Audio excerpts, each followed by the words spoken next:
Hello, everybody!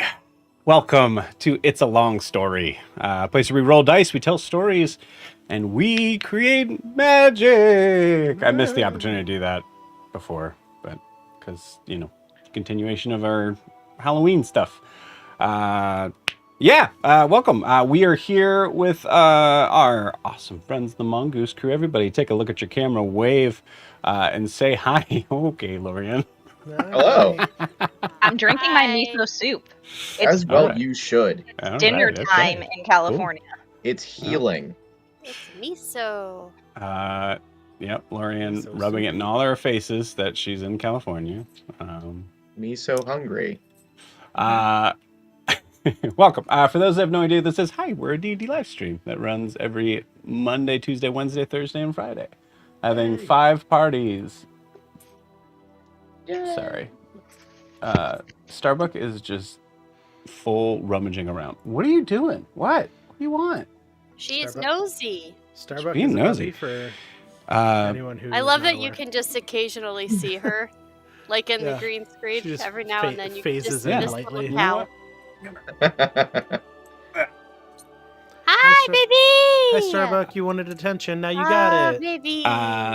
For those that are wondering what this is, we're a D&D live stream that runs every Monday, Tuesday, Wednesday, Thursday, Friday. Having Let's 5 go. parties, living, existing, and breathing for those that do in the same homebrew world, the wonderful, beautiful world of Estera. So welcome. Okay. Before we jump into tonight, a couple of announcements. First off, I should check in on their Discord and figure out what's going on. But Start Playing will be releasing, assumedly very soon, their exciting. I'm excited about it, but their exciting new venture into getting more people to play D&D. And yeah, so to do that, they're setting up something that's called Bounty Board.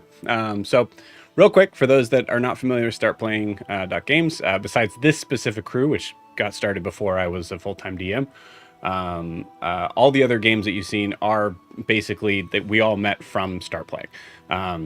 So it's an awesome site for anyone who is wanting to get a game going with anyone and just having difficulty being able to do that. Like, if there's having a hard time getting people that are around you, they're all online. So it's a great way to get that sort of set up, and you get professional DMs and GMs like me that hold their Jamie holding their dog while they do the intro. But on top of that, for our we did a learn to play sort of D&D thing earlier in the spring, and that went really well. But for the setup for this for Bounty Board, they're actually setting a thing where now the players actually are able to schedule the games instead of the game masters. So basically, you would go on there. It should be set up very soon. I don't know what they must be kind of running into some issues on it, but once it's ready to go, you go on there and you say, "Hey, I want to play D&D. This is the time that I can do it." And as long as you get, as long as there's the hope is that there'll be 3 or 4 other people that would go like, "Oh yeah, I also want to do that time," and then I or anyone else as a GM can say, "Oh, cool, I can do that time. I'll take that group." So. It's like summoning a Lyft or an Uber, but for DMs. But for your imagination. Yeah, I guess. I like Yeah, I mean it's just backwards to how games are normally built, but that also means that the players get to kind of choose the time. So it's super cool. I'm excited to be a part of it. Actually, not all the Start Playing DMs are given space for it, so I'm excited to be a part of that. And when that is launching, I will let you guys know officially, but it should be very, very, very soon. So be on the lookout for that, especially if you're watching and you've never played D&D before. Let's do it. Let's play. Also, it's a simplified sort of it's a much shorter amount of time. It's only a 2-hour session block. So yeah, if you're feeling like you're not able to sit through or you're not sure, it's a great way to jump in. please check that out. Also, if you've never checked out Start Playing, you should check out Start Playing. Startplaying.games. Lastly, or second to last, we do have for our Brasslight campaign, we do have a player that will be unfortunately not able to continue in that campaign. So there will be a character spot open in the Brasslight. So for those that are wanting to play D&D but are interested in playing into a sort of cowboy western motif with some strong steampunk vibes, a little bit of political intrigue, and some apocryphal religious cult stuff going on. It's pretty awesome. It's a pretty cool group.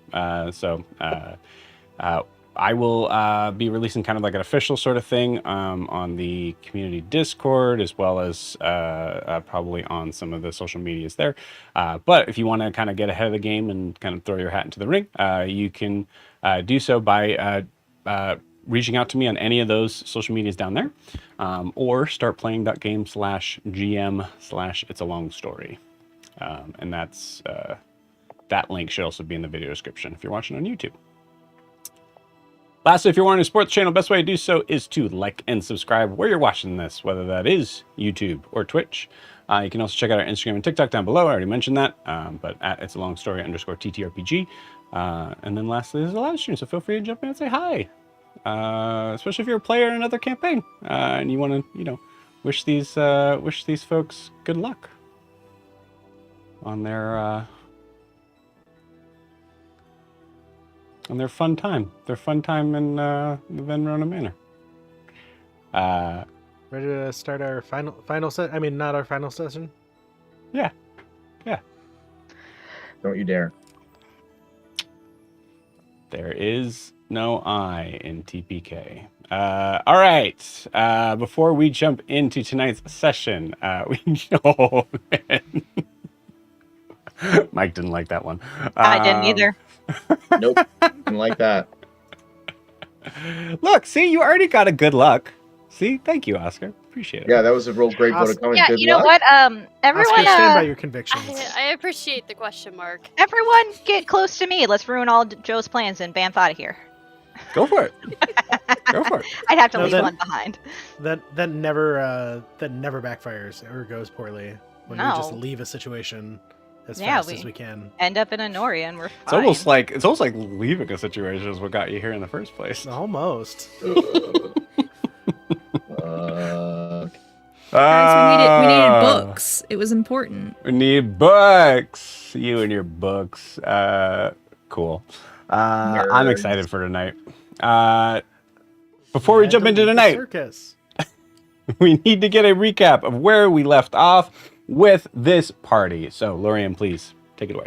Yeah. First, Jamie, were you laughing at me earlier? Yeah, my face. Yeah, I sure was. I got a gross piece of chicken. I That's wasn't fair. making a face at what Joe was saying. It was because it was disgusting. I knew that. It was an immediate shift in your whole demeanor. It was fantastic. It's because if I get a bad piece of chicken, a chewy piece of chicken, all of a sudden my appetite is gone.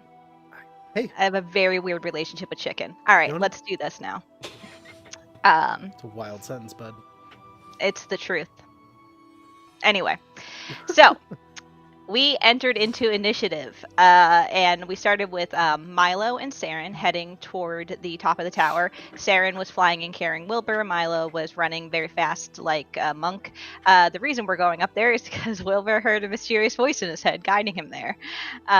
So Norris followed through or tried to follow through the difficult terrain, but he couldn't really get very far, while Eldrin cast Call Lightning and got and took care of some of the spiders that were climbing up inside the tower, or there was like a secret room kind of thing, and Wilbur found a way in there, and there was a spider on him apparently that Saren pointed out, and Wilbur was like, "That's fine," and he ended up opening the chest where there was a single red bloodstone.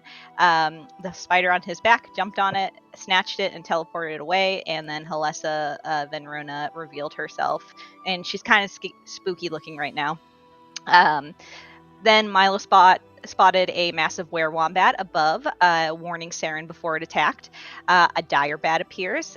Its screech dealt thunder damage to a bunch of us. And then combat just erupted across multiple levels of this whole thing. Guar Hexton killed some spiders. Veldani used Eldritch Blast, and Milo briefly stunned the were-wombat before being thrown into the briars below. So Veldani was bit by a werewolf, and unless she gets help, will probably turn during the next full moon. Eldrin was poisoned but cured by Guar, and then got poisoned again. And Norris is badly hurt after being dropped by the dire bat. Halessa empowers the were-wombat with haste, and then drains the party with necrotic vines.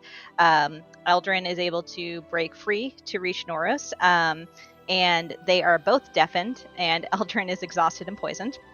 Wilbur strikes Halessa with lightning, and Halessa's like kind of a bitch about it, and tries to goad Wilbur a little bit, but also tells Wilbur to go be with his friends for his final moments on Earth, which is just really rude. Milo has to figure out a way out of the briars. Guar cast Shatter on the dire bat, and it did a little bit of damage, but the dire bat looks fine. Wilbur heals Saren after she was injured by Halessa's really rude blight spell. And then the session ends mid-battle with Milo trapped below with the briars multiple stories down. The were-wombat is prone and bloodied, and Halessa is a catty bitch. That was my first note I ever made about her, and it stands. She's a grieving mother. Catty bitch. Mm-hmm. Love it. Awesome. Thank you so much, Larry. Please welcome. take that point of inspiration. Oh, I will. Well deserved. Anything else to add, friends? Oh, let's fuck some shit up. Yeah. You guys already fucked some shit up? Eldrin and Norris don't look very good. They're very, very bloody. They're just a bloody Triton mess. Oh. That's a visual. You're welcome. Okay. Thank you. Okay, I guess we don't have to do that. That's fine. Cool. All right. Well, it's time. It's time. I love you guys. I don't love you right now. Cool. You guys ready to play some D&D? Yes. Yes. Joe, I love you, and I'm ready to be hurt. Yes. Hurt me, baby. I'm fine with being hurt. I just don't want to die. I do not want to be hurt. It's like you guys want to play chess, but you don't want to lose. Correct. I don't like chess. That sounds exactly right. Yeah. Kayla, you ready? Yeah. I'm already hurt. Mm-hmm. So. So you're saying I can't hurt you more? I'm already hurt. You can't hurt me Exactly. any more than I hurt Yeah, myself. you're not allowed. Legally. Incredible. All right. Well, let's jump in. Milo. Joe. Roll initiative.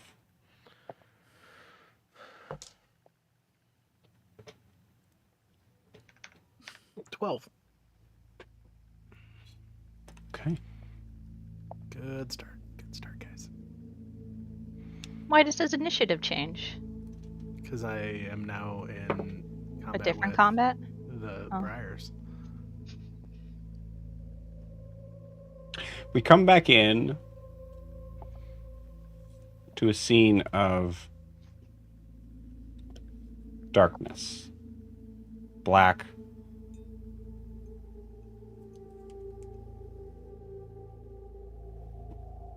A black screen. The sounds of shifting branches, vines moving along crumbling rock, stretching, creaking.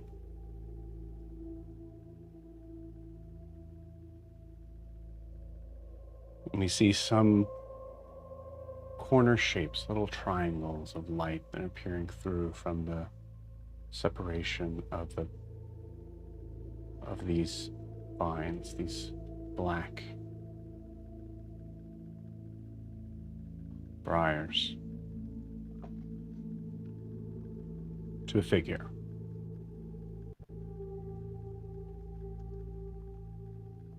Crouched in position.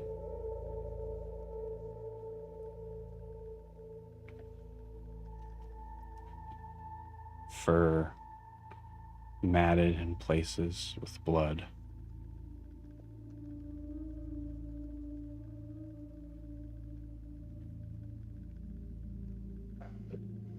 But still alive.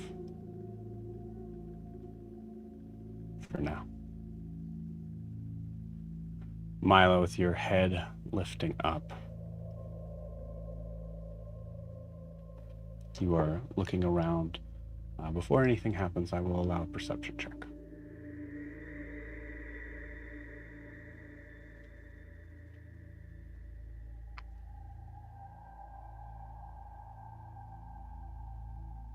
Perception. Yep. That was a nat 20 for a 27. Okay. Cool. I could use a little bit more from you if you got it, volume-wise. Also dice-wise. If you could roll a little bit higher, that'd be great. No, yeah, I'll do my best. I'll get my D100 out. No, 27. Excellent. Solid start. Looking around, you see that the area that you're in, I mentioned, I believe last session, that it seemed somewhat familiar, given the idea of the basement of the library where you're at. But I was actually wrong. That's not where you're at. Given where you were thrown down through to the ground, you recognize with the 27 that this place looks a little different. Same sort of vibe, stone floors, rather large room. But with the 27, you see that you see choices. There is light that is pouring in here from a window that is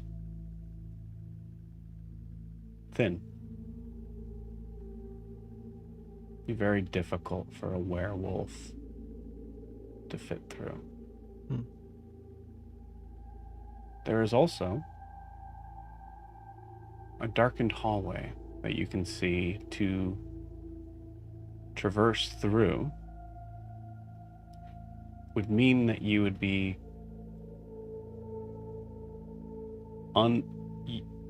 unable to pass without touching these thorny black briars. They seem to be all bunched up near this long hallway.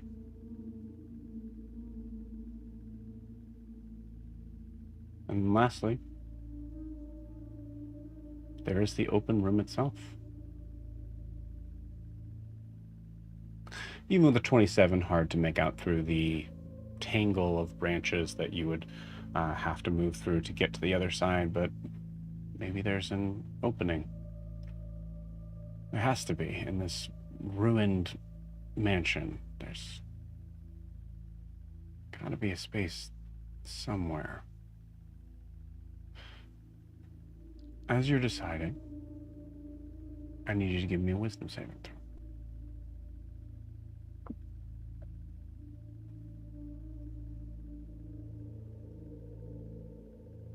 18.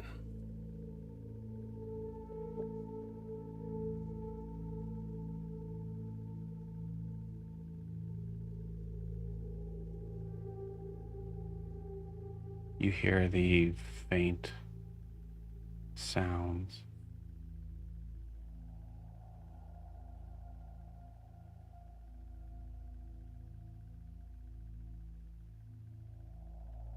A woman crying.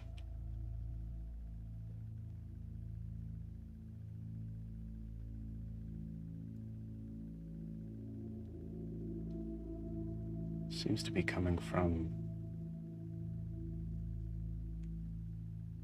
whatever lies beyond that hallway.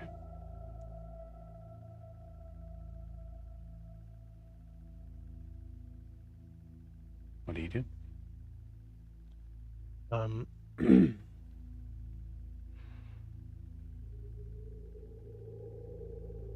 So you said they're bunched up around the hallway. Are they like, are the vines like, or the briars like up on the walls and stuff in the hallway as well? As I was mentioning, to physically pass through, you are climbing, you are touching the briars. Mm-hmm. Yeah, and I know last week you mentioned that it seemed like they were reaching out, like they were smelling. Milo, in this moment, I think he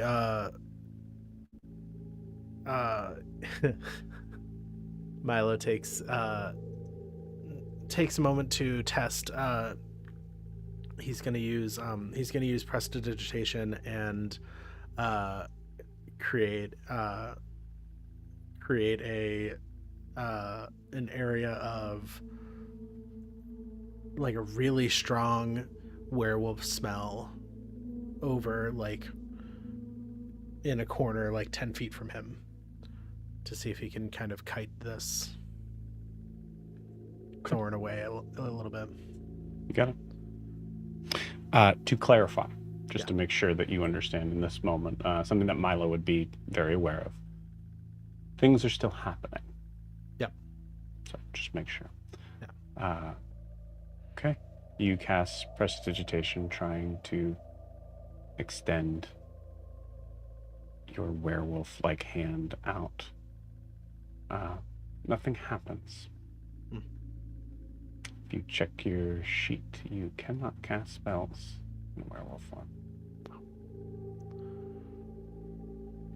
See, it's all fun and games when I have the tools. But when you use the tools, it's not as fun. Sick, sweet. Yeah, I think Milo is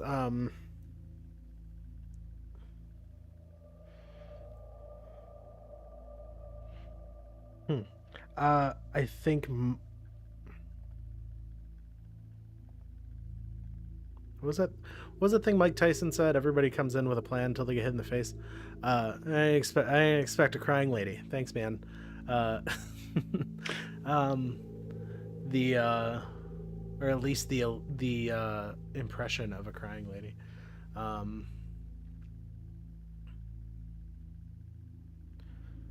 Yeah, I think. No, I think he's got the last several weeks in game of this halfling's life have been spent him repeatedly being told, don't separate from the party. So I think Milo is going to start trudging up the wall, try and get back through. My goal is to get through, like, up through the holes he got thrown down through. Okay, you got thrown in an open space, so to trudge Oh. up the walls would be, you would absolutely be touching some. So I gave you 3 options. Yeah, and that wasn't one of them. I mean, you could do that. I'm not going to say that you can't do that. I'm going to say that option would be similar in the negative side effects as if you were to just try to kind of move through that hallway. Yeah. You would be for sure touching. Yeah. Okay. Then yeah, he's gonna go through. I guess he's. Do you want me to list the choices again? Yeah, there's explore the room. There's the window that is a little Right. too small for a werewolf, it seems. Correct. And then there's the hallway. Right. I guess if he feels like there's no way he's going to no other way without touching right now. And he's gonna like back up and try and move through the room to try and to see if he can do that. See what else is in the room. You got it.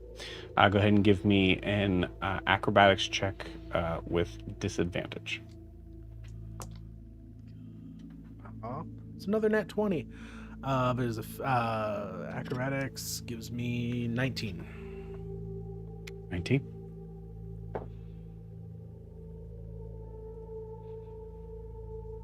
Okay.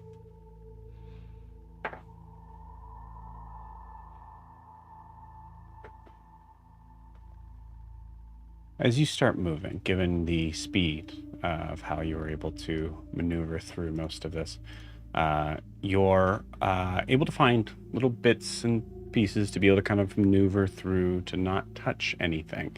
But every step that you take, you see that these vines seem to close in. Closer and closer. By the time you get to about the center of the room, you have not touched anything. But it's going to be even harder to continue on without meeting some branches. Mechanically speaking, you succeeded. The DC has now gone up.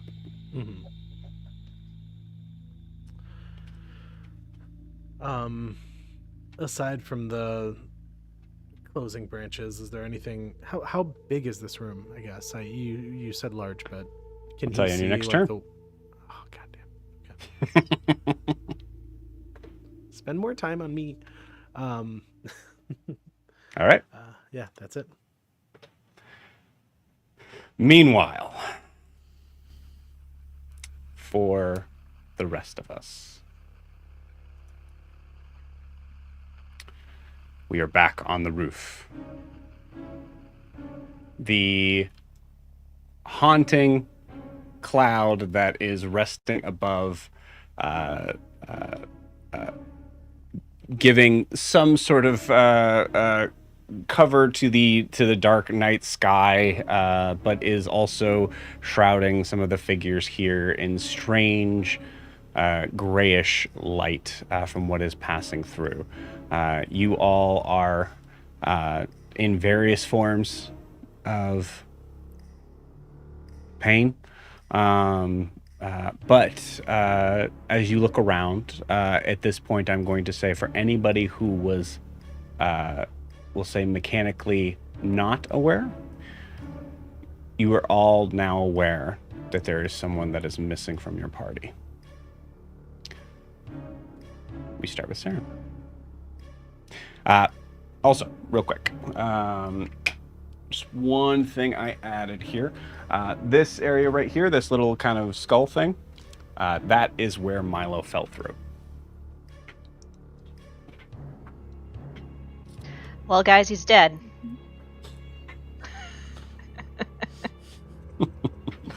All right, Saren, you're up.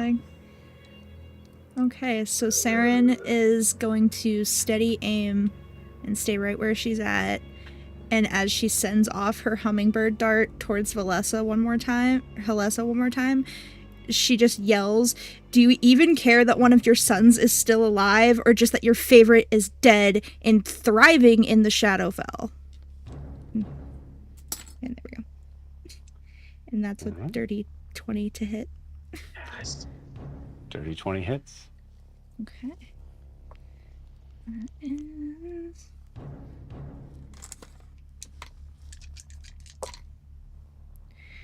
Okay, so 9, 10, 12, 15, 21, 23, 6, 29. 29. Piercing? Yes, I believe so. Nine? Yep. I knew that was coming. Sorry, Love me too. This is a magical weapon. Yep. Cool. Trust me. All right. As you say that,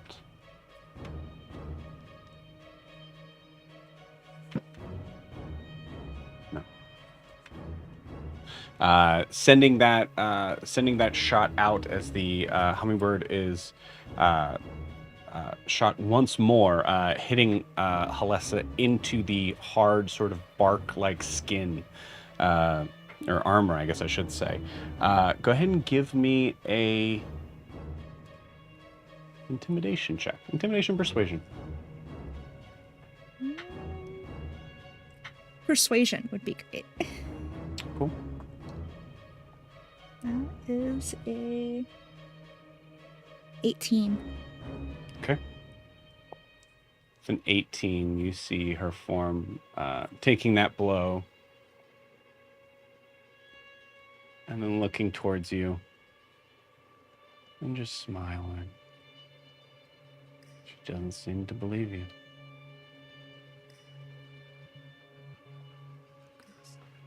Anything else on Saren's turn? Nope, that's all. Okay. Halessa is going to spend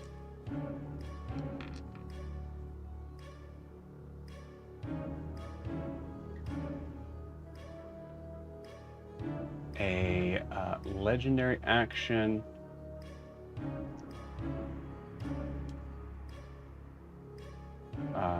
called Entropic Bloom. As she is still staring at you, Saren, but sends a hand out. And if you are locking eyes, there's a moment that I would say that for Saren is sure that this is going to be some sort of hurting damage to one of your friends. And the fact that she's locking eyes with you is because she wants to see the pain on your face. So you are surprised when you hear a deep, hard growl, and then a whimper from the werewombat. As those of you who are looking sees once again there is another tether that is shot out, connecting into the wombat once again, piercing through the skin, and there is this moment where something seems to bubble up and form on its back. Just like some gremlin shit.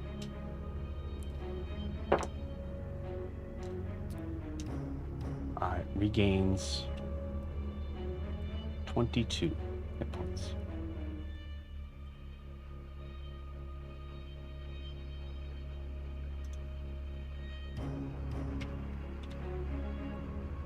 Anything else on Saren's turn? Or sorry, that was Saren's turn. It is now Norris's turn. Yeah. So there's me, Noros, Veldani. Is there something behind Noros? I can't tell. There's a werewolf behind Norris. Okay. He will.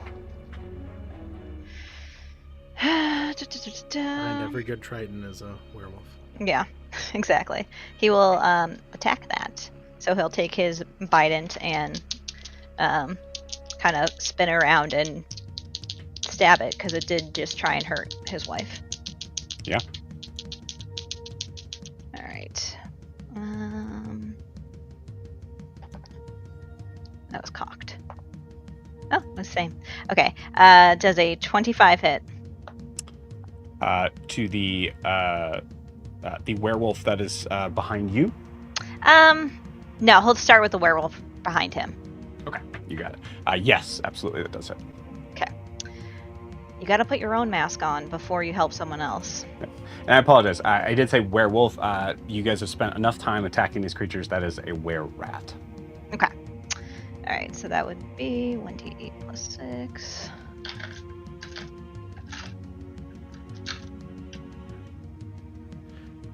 He's got time to fight us. Doesn't he have to deal with those teenage turtles trying to eat all that pizza? What's he doing with us? Yeah, exactly. I am going to I think they're with April this weekend. immediately have to get a creature with a melee attack. Blah blah blah. Where's my thing where I can add?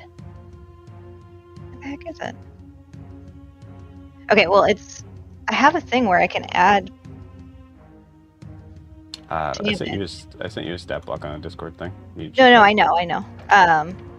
It's this. I have his thing printed out. I for some reason it's out of my mind. So I will. He does 13 damage. That hit. 13 damage. Okay, awesome. I need as that happens, running the trident through, you see it seems to pierce through some sort of vital organ as you hear the were-rat kind of like screech, and as it does so, I need a Constitution saving throw from Noros. Okay. Why aren't you guys within 10 feet of me? I'm sorry.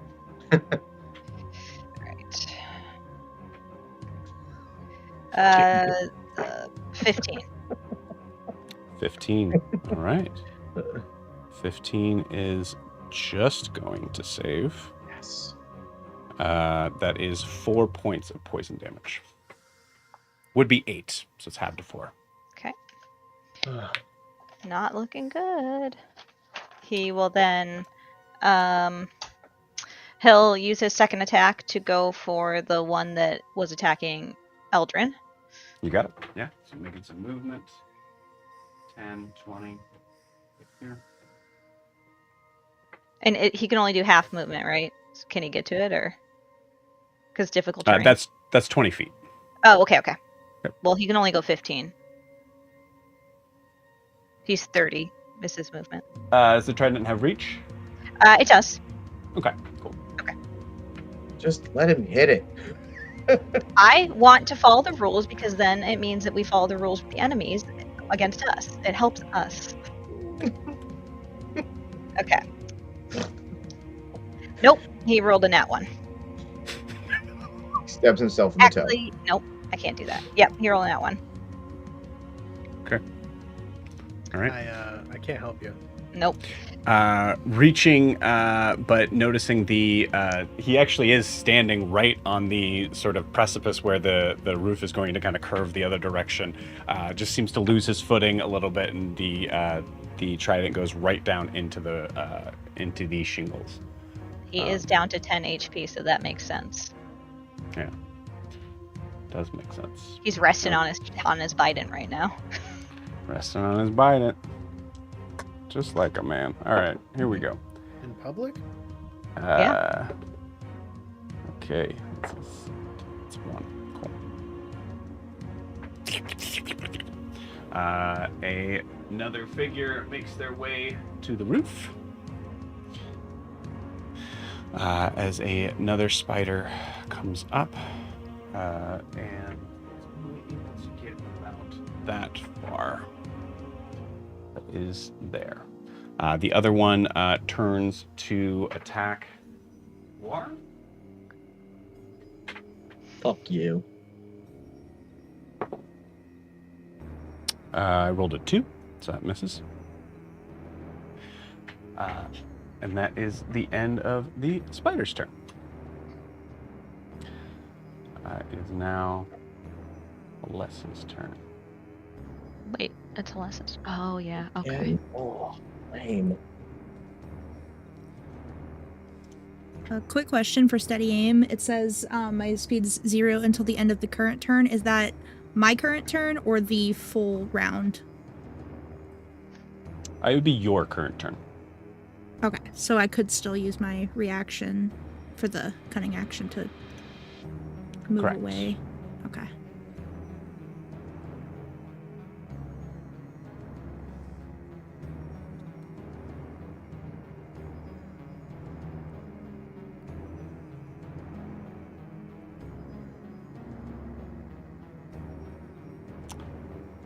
No, I'm just going to hold on to that one.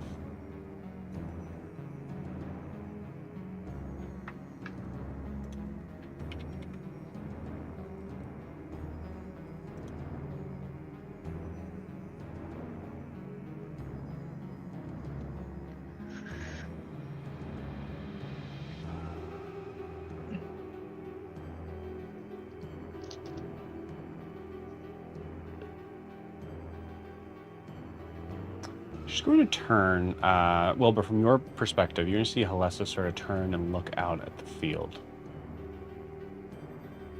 Hmm.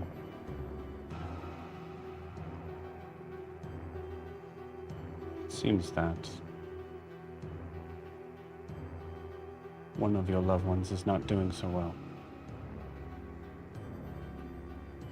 How hard it would be to know that it was a partner that pushed them over the edge. Aldrin, give me a wisdom saving throw. What the fuck? Are you within 10 feet? No, you're not. Fuck. Okay. I don't like Halessa. I'm going to use my inspiration Yeah. because we rolled a nat 1.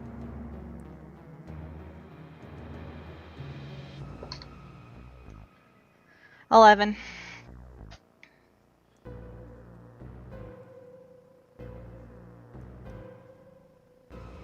Okay. Wilbur. I will allow a perception or arcana check.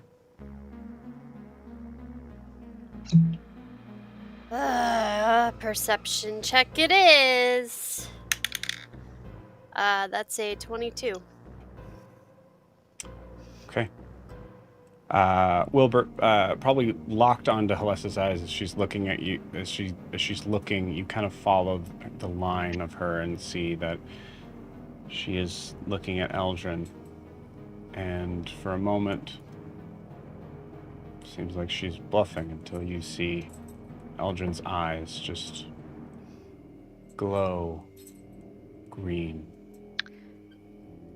Do I have to be able to hear commands from her?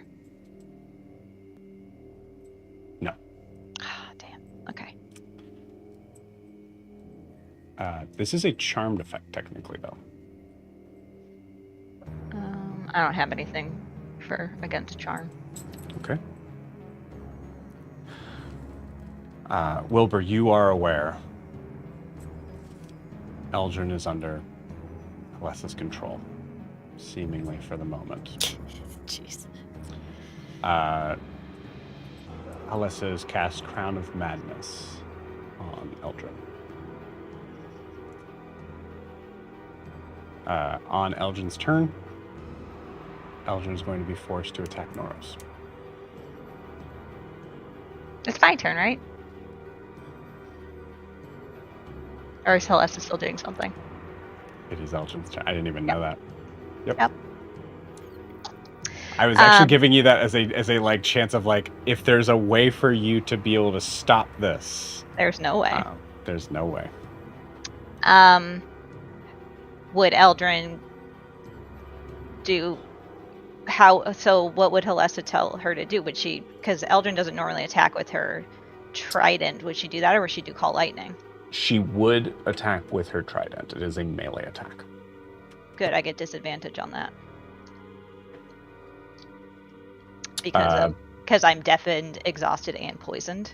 And poisoned gives me. I'm pretty sure I was looking. It gives me disadvantage on attack rolls. Deafen does? No, poisoned. Poison does, yes, for sure. Yeah. Okay. I haven't done my trident in a while. Let me look at this.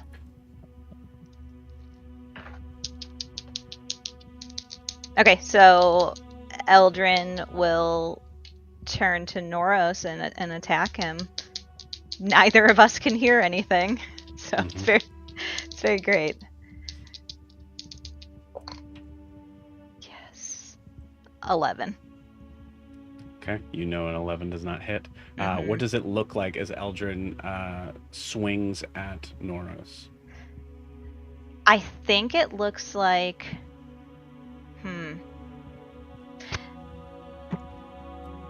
Because we just went from Eldrin looking at him and him mouthing "I love you" to her, and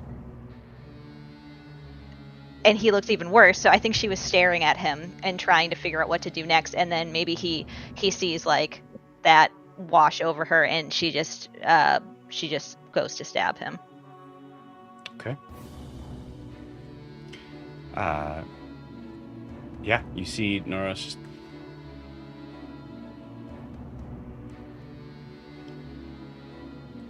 That's it. Yeah. Eldrin, you still have your movement. Do I have control of myself? I would say in this light, you are able to control your movement. I want to move away from Noros towards Guar. Okay.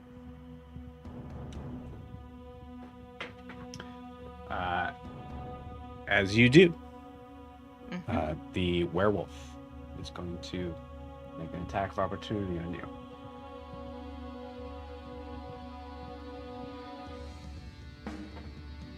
It's 20 there.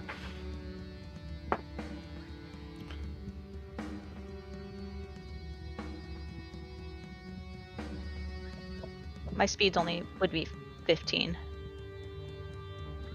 It's 20 total. Like the Well, my so speed is 30. your speed is 30. How I'm counting it is I'm just doubling the blocks. So I just realized what you were talking about.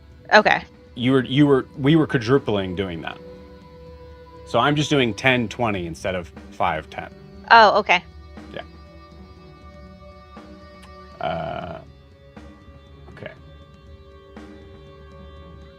What was I doing? What am I looking at? Werewolf. Okay. You were attacking me, yeah. That is a... oh, that's why. Okay. Sorry, 1 second. That's missing stat block.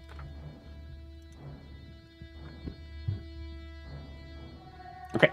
That is a 22 to hit. That hits. Okay.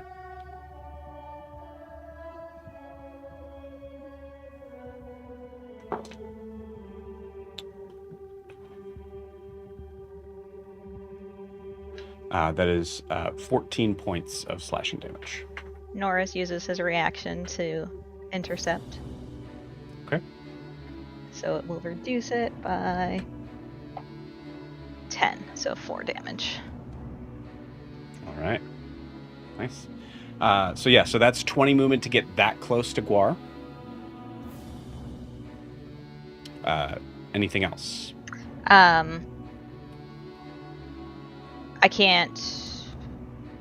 Do I lose concentration at all on Call Lightning, or does that still stay? That's a good question. Trying to reduce action, trying to make the attack control. Trying to act on that. Trying to just make sure. Technically speaking, basically, Crown of Madness basically just takes away your action and allows the person that charmed you to use your action. Okay. So that is the only thing. Technically speaking, you would also have a bonus action here. Yeah, I would.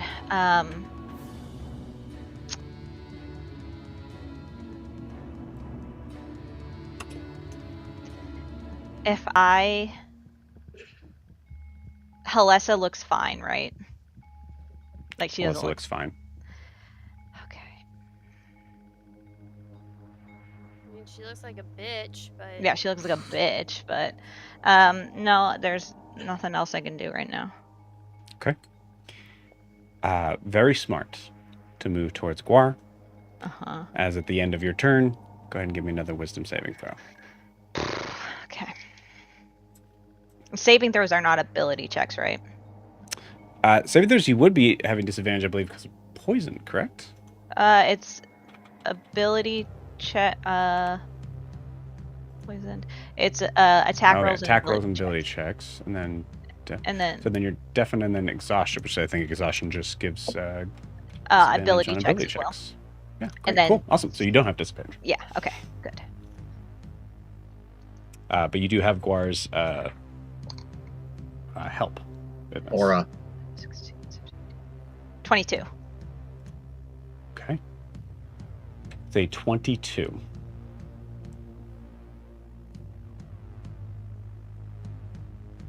You realize the possible horror of what could have happened. And are able to fight it off. I flip around and just. There is just so much anger in my eyes towards Alessa. Nothing but a wry smile on her face. I assume that ends Eldred's turn. Yep. Okay. It is the werewolf's turn. And unfortunately, the person that was blocking Noros is now not there. So the werewolf is going to step up. For the record, he also looks like a real bitch. Yeah. No other werewolves appear at this turn. This one that is hanging out in the corner here, right there. I just entered my reach, right? Noros Damn it, is, yes. I already used a reaction, though, That's right. so Yep. never mind. Okay. It's going to make 2 attacks.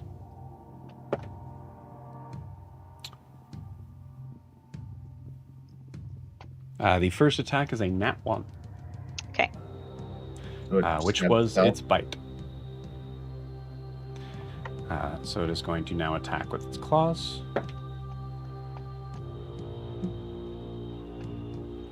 For 19. That hits.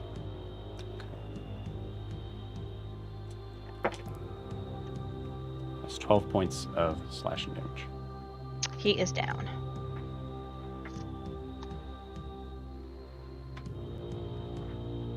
Guar just hears a scream from Eldrin. How? Oh shit.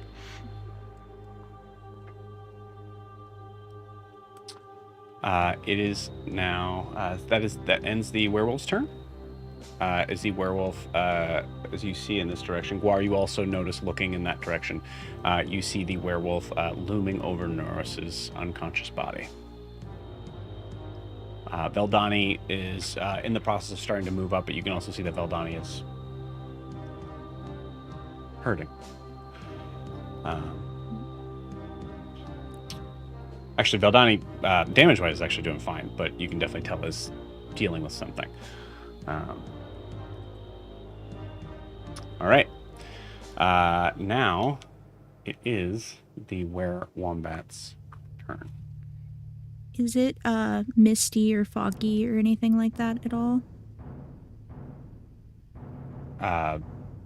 What's the... Give me the... Saren has Mask of the Wild, which says she can attempt to hide even when only lightly obscured by foliage, heavy rain, falling snow, mist, or other natural phenomena. There's a big ass cloud all over the place. Yeah, I think you could probably hide up in the cloud. Yeah, I don't know if she does her reaction with the cunning action to hide, does that include any kind of movement? There has to be a trigger for it. Yeah, because so any start of any turn. Is that the trigger? Is it start of any turn? Okay, Yeah. cool. Start Yeah, of any you got it. creature's turn or any ally doing any kind of action. There we go. Wait, hold on. Yeah. What is the trigger? You just said 2 different things. Yeah. It says specifically trying to get into the why is it not on that part of it? Sorry, it didn't show up in the right spot. Elanath's Veil is a set up as a feat. Yeah. Let's see. You can use a In cunning respon- action to dash and disengage in response to an ally's action movement or start. Start of any creature's start or end of any creature's turn.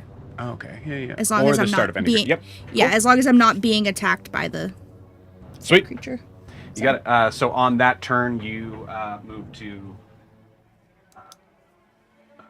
fly up into the cloud. I believe you were at, was it 15 feet? I actually do not remember how far high up you were. I was like even with Halessa, I believe, like somewhat even with her. So however high up she was. So I'd say that would be probably 30 then. So in this case, you are to move up into the clouds would be yeah. I think it would have to be another 30 feet of movement to be able to kind of be lost up in there. Mhm. So that is your full kind of movement to be able to do that, or not your full, but 30. Cool. Yeah. Go ahead and give me a stealth check. Okay.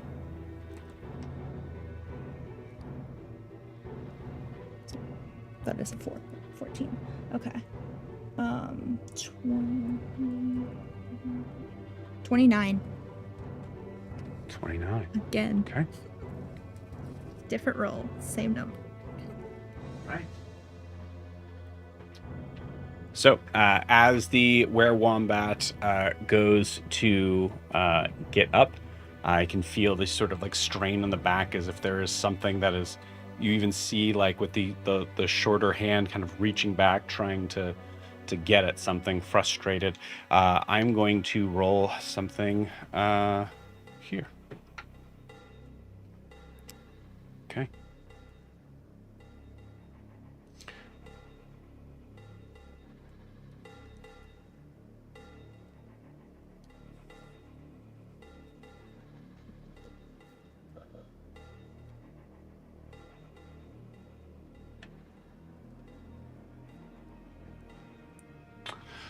Yeah, I think that's what we're gonna do.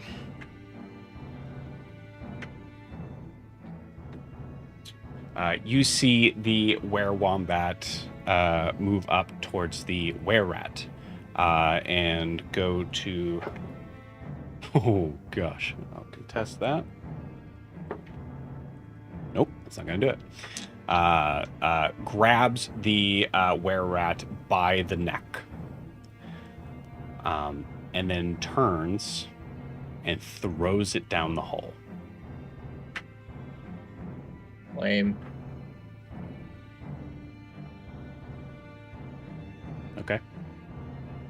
It's kind of good for you guys. Took something off the map. No, I know. I just feel bad for my For life. some of us. I was gonna say, Milo's down there. Is that really maybe that good? Maybe it'll land in the brambles and it'll get eaten. I highly doubt this wererat has slow fall. It so is. It's it probably is okay. quite a far drop. Okay, never mind. I rescind comment. But I can say that it doesn't do that. Foot. No, don't though. That's cool. That's fine. In pitch black, Oh. Milo hears a soft squeak. And then a We'll find out what happens on your turn. Oh shit! Damn it. right after I this. should have used my reaction to do Wrath of the Storm on the stupid werewolf. Oh well. I'll allow you to use it. Okay, well, let's see. I would have done. They have to make a dex saving throw. Okay. DC So- 17. This would be on the one that did the opportunity attack on you. Yeah. Cool. Yep. All right. DC 17. Okay. So no matter what happens, I will say this timing-wise is happening after the attack Yep. on Noros, just for the record. That is a fail for sure. I rolled a 4. So that would be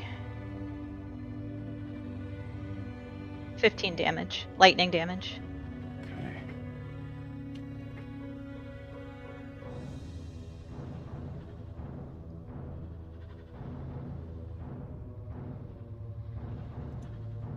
Okay. Okay. Still up.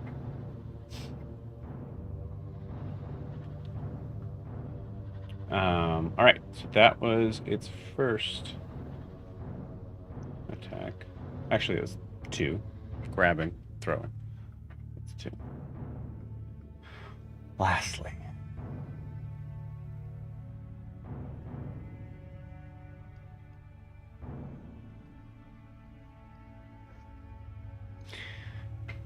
As the kind of pustule on its back starts to kind of move and get bigger quickly, there's a moment where you see you see this wombat start to look at its purple sort of eldritch-like claw that has grown larger than the other, and it has that purple sort of look to it. And I need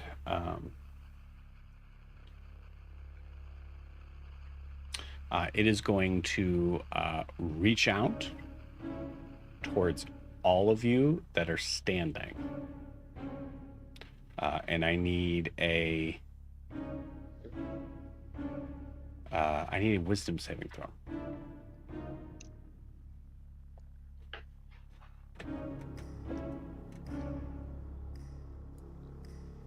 Do you want me to do Valdani? Yeah, if you don't mind. Does a nat 20 save? Nat 20 is safe. Sweet. Great. 22. 31. Okay. I don't know what our modifier is, but 16. All right.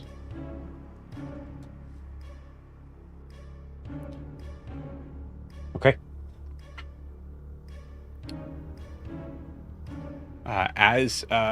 As the creature kind of reaches out, you see the hand sort of extend out for those that are kind of looking in its direction, and swipes across all of your faces at the same time.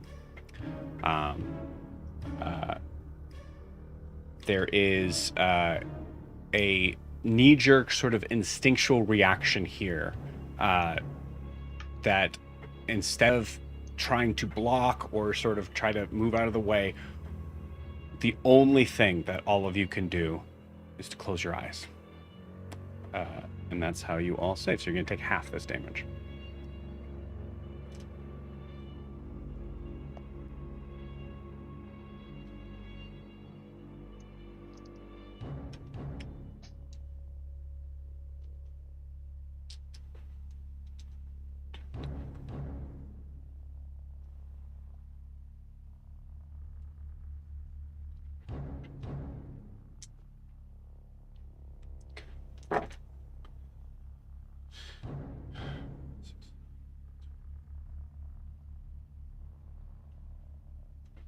That is 31 points of psychic damage, halved to 15. Okay,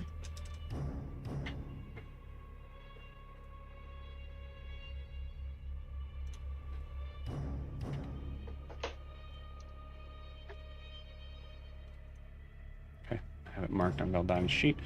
I'm going to roll as that completes this creature's turn. Does not get that back. But you all are feeling this sort of moment as if the feeling as if your face got slashed by a giant claw. But there is no blood on your face. All right. With that, it is now Wilbur's turn. All right. This lady done pissed me off. I'm going to cast Hail of Thorns at 4th level. Okay. And hold on. Let me make my screen bigger. Where am I? Which You're one? on the tower. Okay. I'm going to take out my bow, load it, and fire at her. Okay. And that is a 24 to hit. Math is really hard, you guys.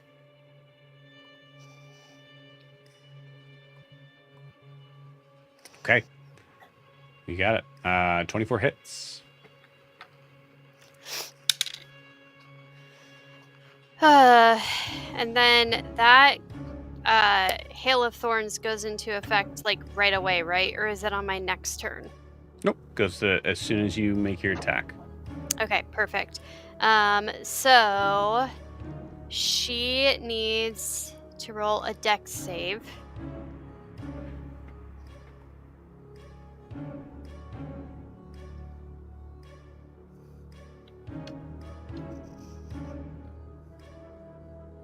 Okay, cool. You can start rolling damage while I'm looking at Okay. this. I should have got more dice out. That is the best sentence. If we're saying it. Sure.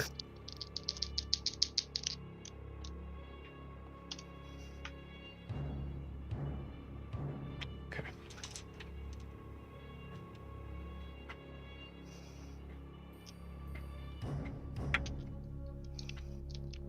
Okay, that is a 5 on the die. She's going to spend her last legendary resistance, choosing to succeed.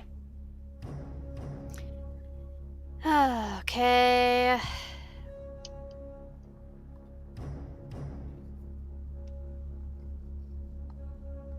Hey Joe, what do I need to roll for a concentration check? What's the DC when I took 15 damage? 10. Oh, good. Okay. Caught lightning still up. I rolled 10. It's 10 or half the damage dealt, whatever's Thank you. higher. So since she chose to save between the bow damage and half of the damage from Hail of Thorns, that's going to be 16 damage to her. Okay.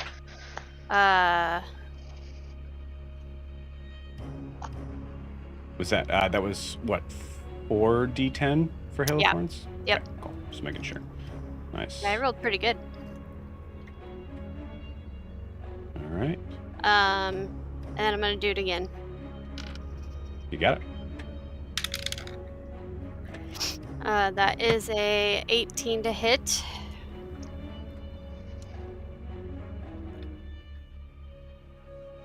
18 just hits. Okay.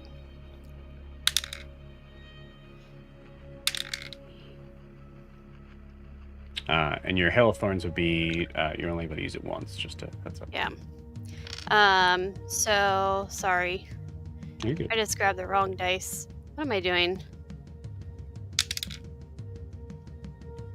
8, and then I'm also going to use my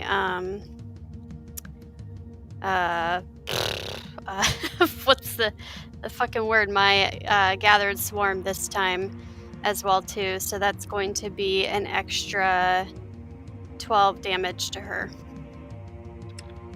Nice.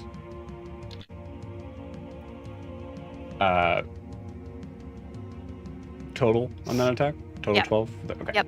Total 12. Got it. All right. With that, Wilbur, you see the smile on Halessa's lips start to crack slightly as she is bloodied. The tide is turning. All right. Cool. As long as you're not blue. Thanks. Anything else on Wilbur's turn? I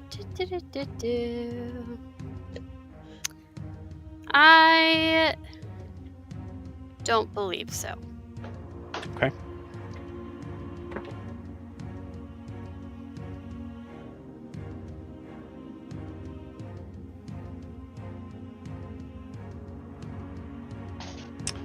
Next up is the Dire Bat. Saren, you rolled a 29 on your stealth check, correct? Yep. Okay, cool. I rolled the first thing. This creature has advantage. I rolled a 14 on the die for the first one. I forgot to put it in the box. This is going to be the second one. Add that as a fail. The second one is an 8, which is also going to fail.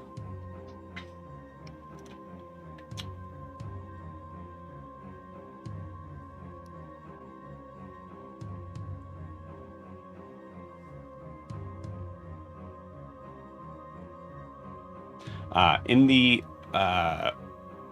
at this moment of being kind of confused, seeing that there was some sort of movement off to its right, this, partially sort of blind creature is sort of shifting its gaze sort of somewhere around the clouds and fully missing, and instead is going to go down to just straight up attack because I remember last session I did not get that recharge back. I was going to straight up attack Guar.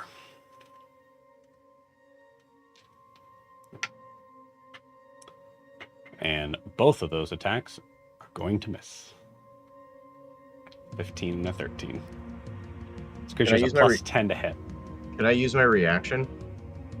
What reaction you have? Polearm Master. Oh, as it kind of comes in your reach? Yeah. Yeah, absolutely. Wait, hold on. Sorry, 1 second. Got it. No problem. Okay, cool. So, interesting thing about flyby. So flyby, the thing of it is what familiars get. Specifically states it doesn't provoke opportunity attacks when it flies out of an enemy's reach.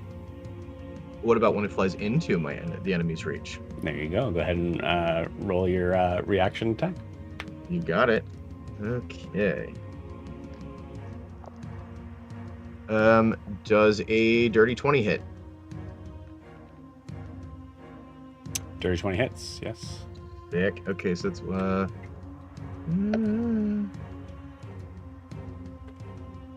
where's my Polearm Master? Where the heck is okay?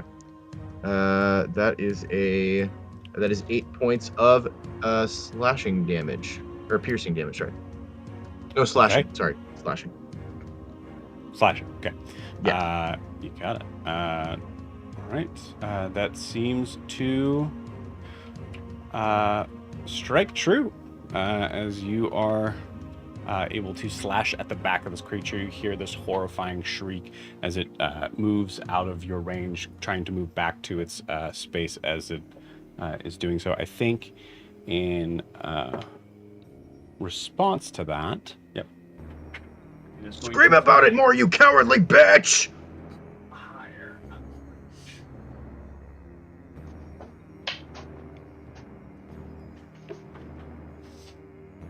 As it is now, I would say movement's crazy. Well, not that crazy. Let's say it's 80 feet in the air. Guar's just taunting it. Or 60 feet in the air. That's where Saren is. Just Saren's 60 feet. taunting the fuck out of it. Cool. All right. That is the end of the Direbat's turn. I'm going to roll to see if it gets... No, does not get its shriek back. It is now Guar's turn. Valdani's on deck. Guar looks at Eldrin, knows she can't hear him, and knows she can't probably understand him at this point either, but still just goes, I'm gonna take care of shit right fucking now. And I cast haste on myself. All right.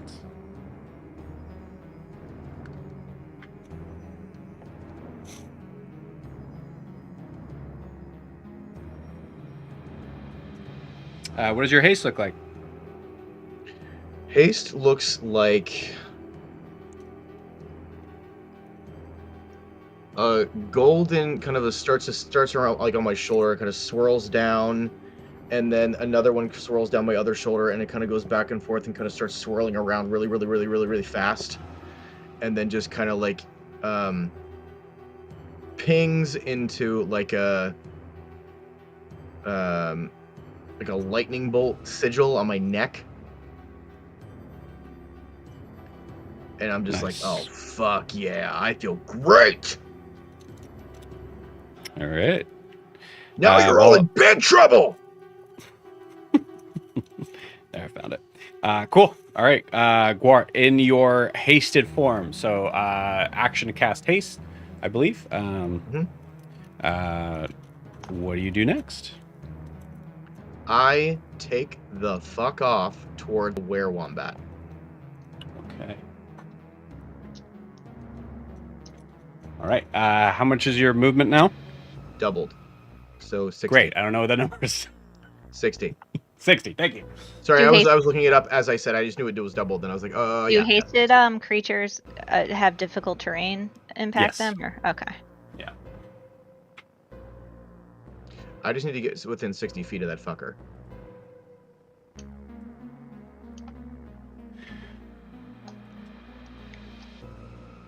You are 40 feet Cool. from this figure. Bonus action, I cast Vow of Enmity on him, giving me advantage on my attack rolls against him. You got it. What does that look like? That looks like as I'm running toward him and as I get into range, I just get real like I'm sick of this shit. I'm finishing this right as soon as I possibly can. So I think as I'm running, I point at Sorry, hold on 1 second. Yeah. Vow Enmity 10 feet. Oh, I thought it was. Oh shoot, I thought it was within 60. Yep. Make sure you guys That are was checking your the- cheats. That was Abjure Enemy. My bad. Okay, then I will save that until I would get within 10 feet. got it. Then I will save that. In the process, I will, as I'm running toward him, can I use my extra action right now, or is that not till the next round? Your hasted action.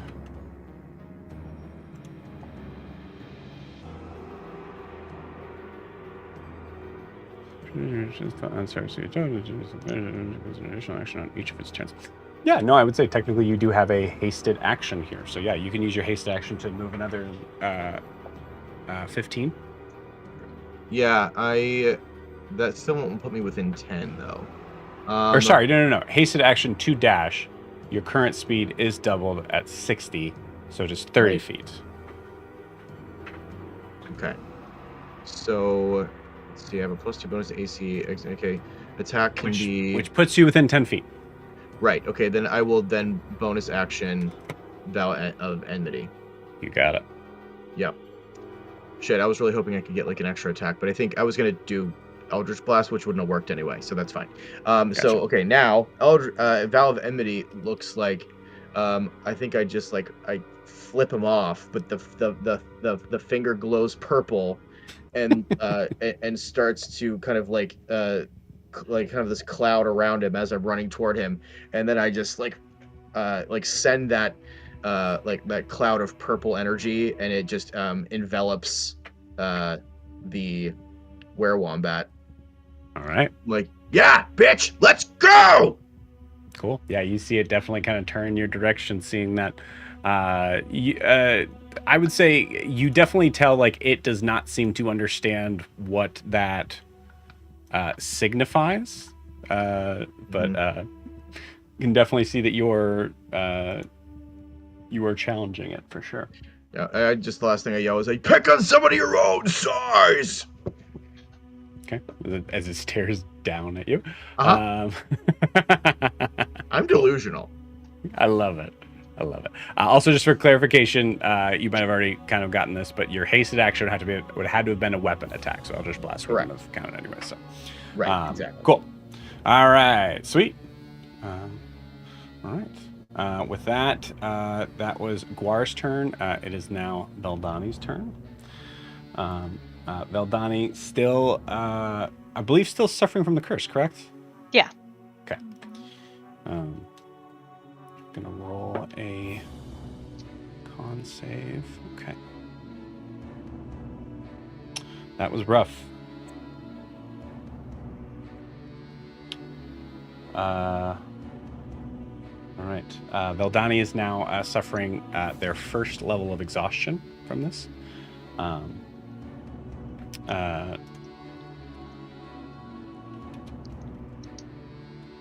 However, not going to affect mechanically what it is going to do next, or what she is going to do next. But I do need to grab her stat block. Hold on 1 second.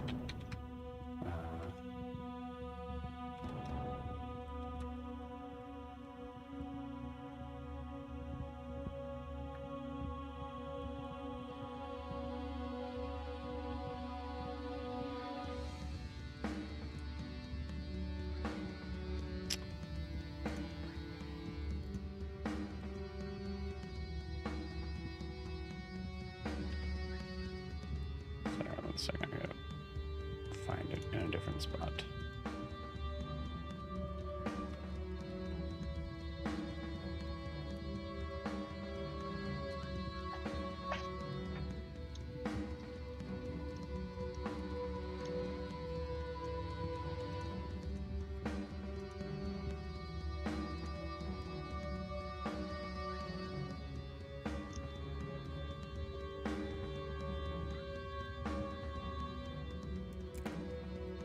She does not have healing spells.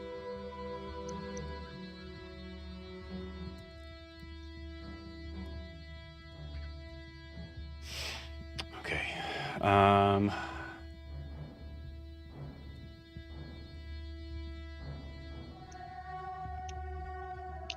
Oh, forgot. She does have counterspell.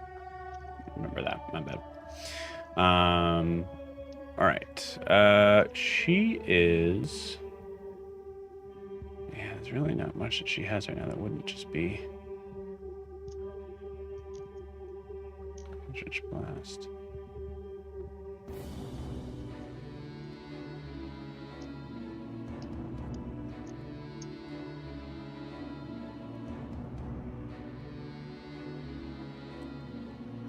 Yeah. Okay. All right.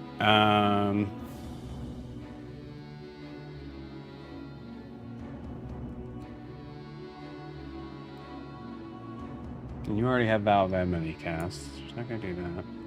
Oh, she does have Command. Sick.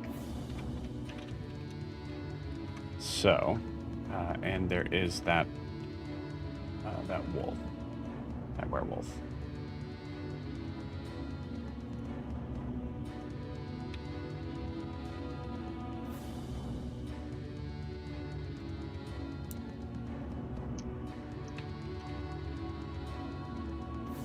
There we go.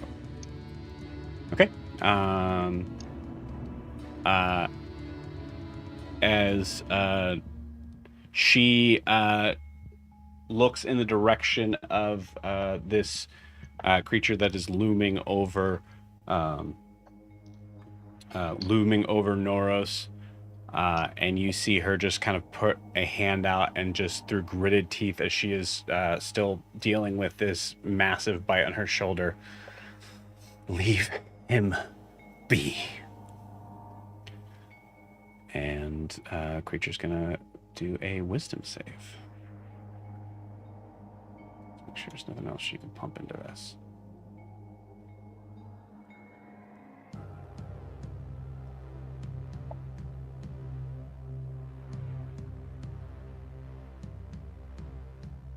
No.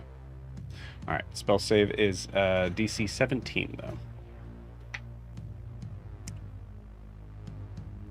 As she says this, there is a moment where there is a specific sort of glint of light, of moonlight that seems to kind of catch onto the wound as she's doing that, holding it out as just enough where she feels that pain and has to drop that spell command as the creature makes it safe. That is Vildani's turn. Okay. With that, we are back to the top of the order. Milo. Go. Okay. Creature does make its save, so it's going to take half of this damage. There's a possibility that it will still be alive.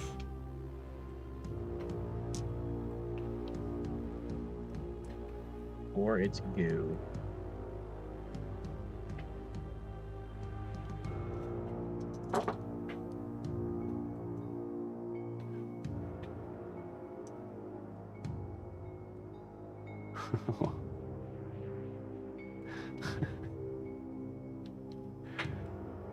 And it did have damage from before. Oh wait, no, it didn't. No. It's still just barely up. So you hear a massive sort of splat whimper, and in the process too, there are moments where you hear like several sort of pieces that are being hit and moved along the way down, but you hear this one sort of final smack And for a moment, you're sure that whatever made its way down here is dead. Then you hear a as the creature gets up. You do not see it.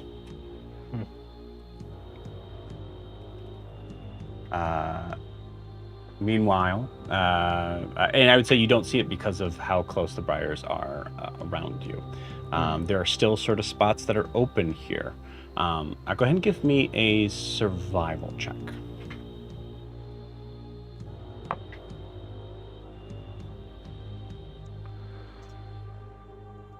Don't believe my survival is particularly great. It's wisdom, isn't it? Yeah, it's not great. Not that great. Yeah, so that was a dirty 20. Dirty 20, yeah. Dirty 20 is enough to... Dirty 20 is pretty good. It's enough to notice the... there is a spot that strangely enough does seem to be a good start in the movement. Therefore, you would not be... I'll say, mechanically speaking, you are not going to be dealing with the higher DC. But it is... I'll say with the 20, it looks like it is closer towards back the way you came. They're like more open space. No, you're in the middle of the room now. Yeah. Full disclosure. Hey, can you repeat that description for me? I lost the like in my brain, I just lost the beginning of it. Okay. I landed on back the way you came. Okay. It looks like the way back toward, like, roughly about where you came in with that 20. It looks like you would not be dealing with that higher DC.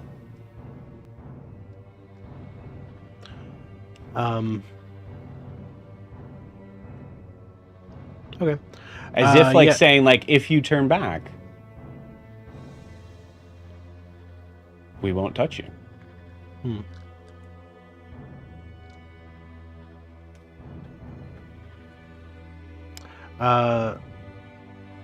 Yeah. I think Milo's standing here. There's a wet squelch. He got hit with a tooth, and now there's something growling in this room with him. While these briars are closing in and trying to funnel him one way. As he's standing there, he's just gonna shout, Halessa, what the hell is this? Like, he's just pissed off at the game of it, and he's gonna take a step back the way he came. Okay, you got it. Still an acrobatics check. Yeah.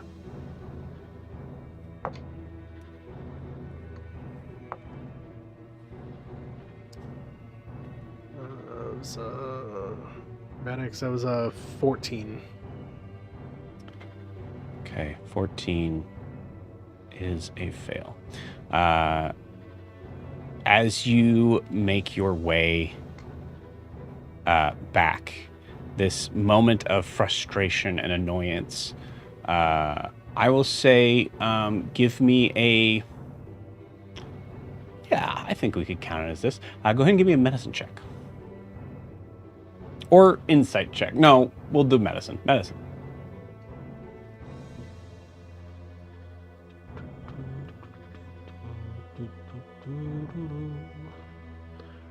Dirty 20. Great. Awesome. The dirty 20, as you're kind of moving back in that sort of vein of frustration, feeling like your path is now being you're being told where to go. And that's never been something that Milo has taken well. In your frustration of doing so, you are being a little bit more cavalier in your movements, and you still manage to cut yourself on your back leg on one of those thorny briars. You do not. You notice it with that roll that you made. You don't seem to take any damage mechanically. I need you to give me a wisdom saving throw with disadvantage.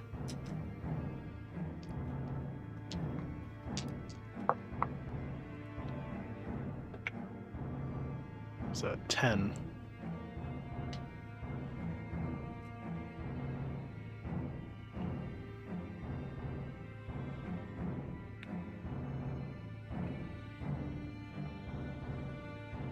These briars are guiding you.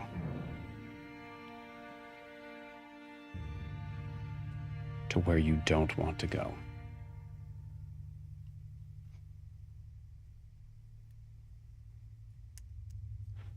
To what you don't want to perceive.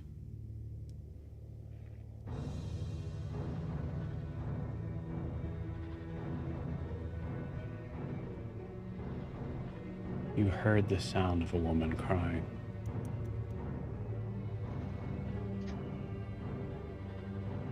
And as you move back towards that general direction, crying gets louder. No, not louder. Closer.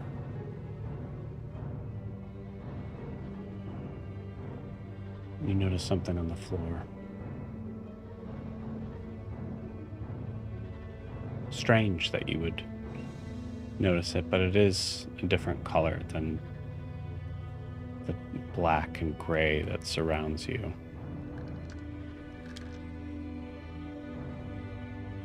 It's a deep red. Beautiful fabric.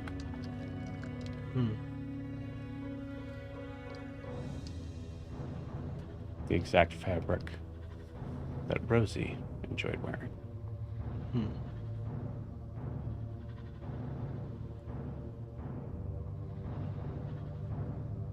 Milo, you pick it up.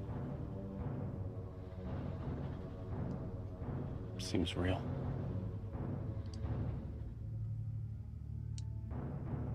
You hear the crying. You know which direction.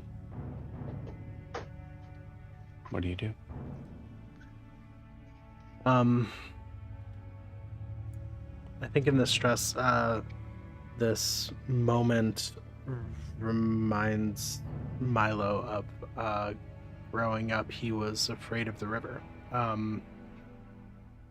Being a merchant's kid, he had to go down and pick stuff up near the river often, and being a kid in a river town, like a lot playing there was normal, and it scared him. And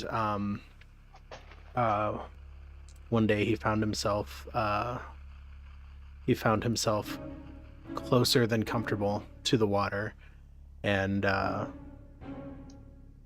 his dad Willen came up. He thought to save him, but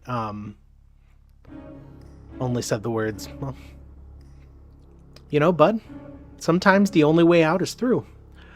And I think this moment, Milo sees no ready exit, no easy way to cut and run, which has been his strategy for a lot of his life.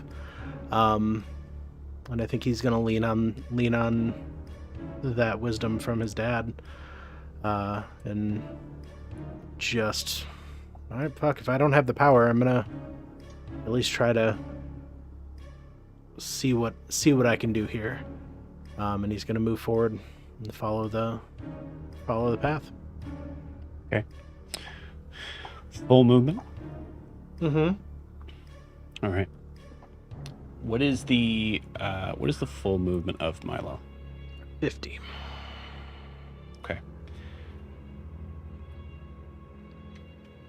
Not right. including a dash. Yes. Are you dashing? No, I think he's gonna be deliberate in his actions. He's not gonna like sprint into. He's gonna be deliberate as he walks down this hallway, and Okay. calm and try to give an air of not a threat down here. Of I'm here to. There's a crying person. Best case scenario, it's a woman who's lost her family. Milo doesn't think due in part to his actions, but she probably doesn't see it that way. Best case scenario is that. Worst case scenario is his mom's down here, and so he is taking extreme effort to calmly and consciously walk down this hallway. Okay. You walk about 10 feet or so and notice that the briars are giving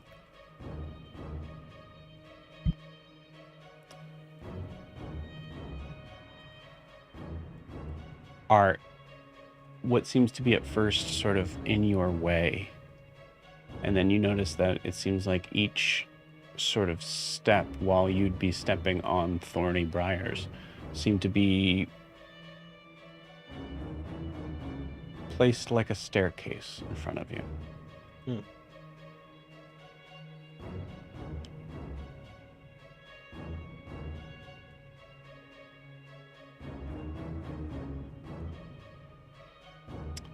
Do you continue with that? Yeah, they're not posing a threat. Okay. At the moment. All right. Do you want to roll or do you want me to?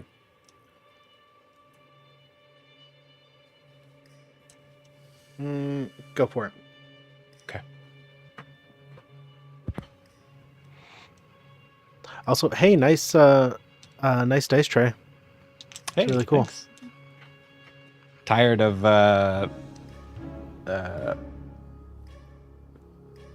having to re-roll things on there. So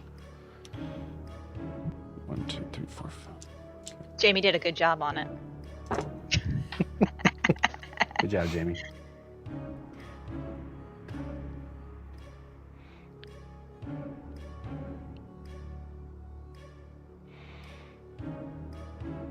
That was a lot of dice, you guys.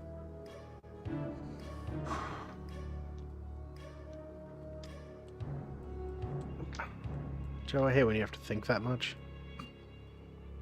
That helps. I'm pretty dumb. Doesn't. And you're not. Okay. All right, then I know how this is going to go.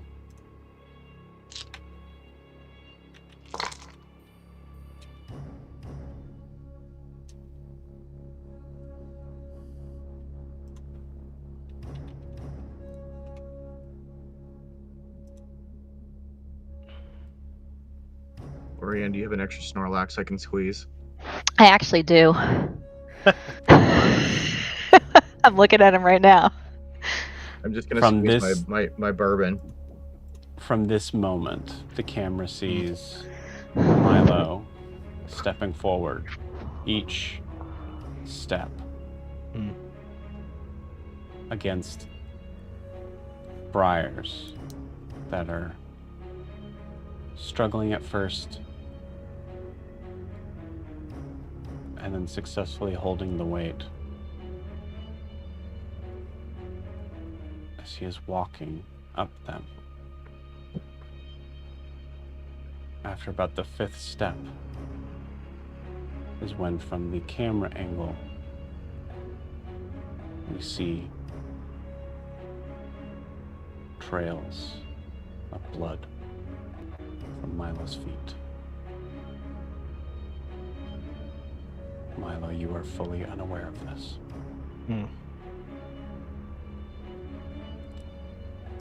Are you assuming he's barefoot because he's a halfling?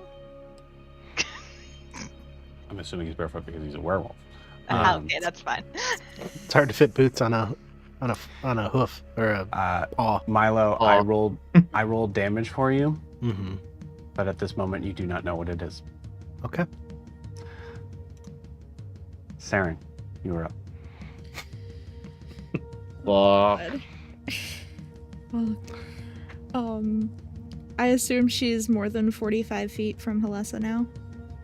Yeah, right now, yeah. Okay, so she's pulling out her longbow for this one, steady aiming, and just shooting one off towards her. Okay. I'm gonna say. Let me check your sheet here, because the tricky thing is that being behind cover, being in a hidden position, in the case of this is also meaning that you're also hiding yourself. You're also hiding the vision that you would have from the target. So I'm going to make this possible without movement, but hard. So give you the choice.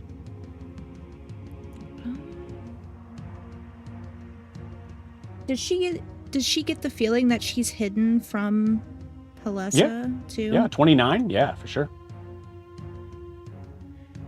I don't know how much this is actually going to help her. What is... Hold on. Let me find my... I have a healing potion. 2d4 plus 4.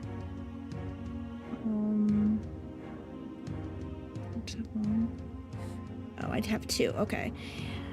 I think she will just stay hidden for this one and take one of her healing potions.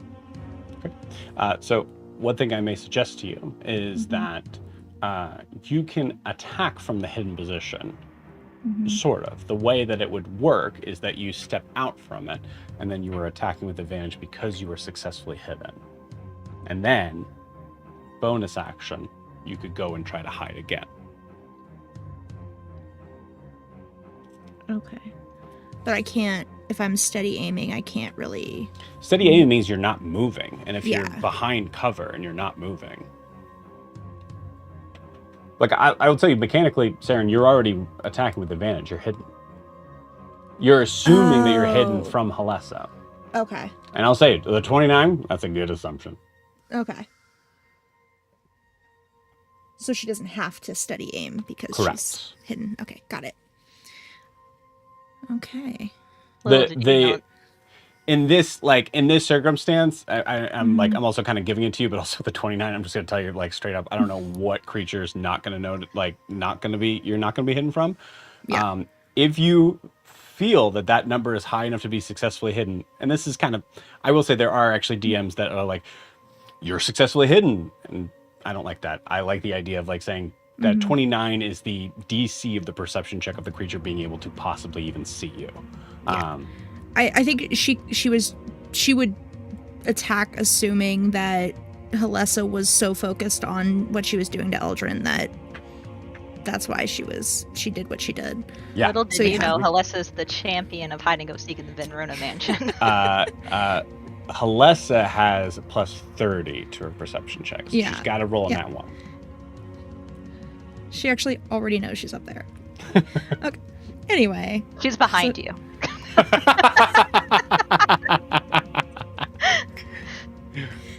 Saren hid her from herself. Anyway. So that's a 17 to hit with longbow. Okay. With a 17, you're attacking from hiding, so you would have advantage. Oh. Forgot that part. 20. Much better. 17 would not have hit. Yeah. 20 will. And then that is... Okay. 9, 10, 12, Bless you.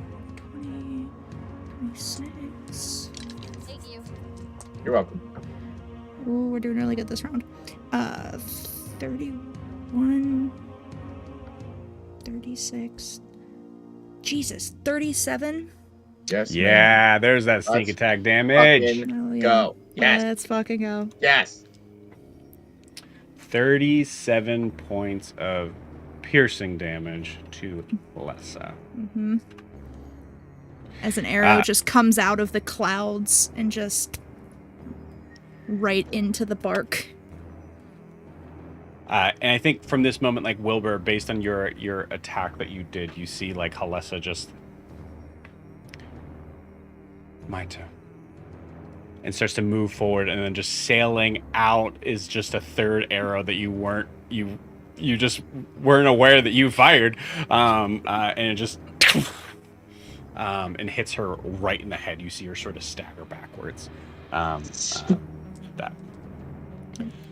Yeah, and as she staggers, Saren slowly tries to sink back into the cloud. Homer into the hedges. You got it. Yeah, Bonus action. exactly. Bonus action hide. We'll see how Yeah. you do. She does actually have pretty high perception. Not that high, but 27. 27. Okay. Plus- I plus am going to roll 15, this. man. 27? Doesn't work. It's not as good. No. She has a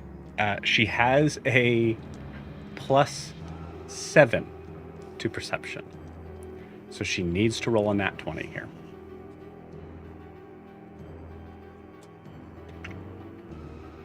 That's a 9.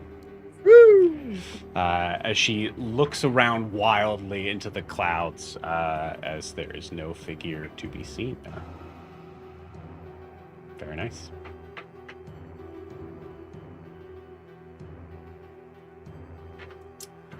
All right. Cool. Anything else on Saren's turn? Nope, that's it. All right.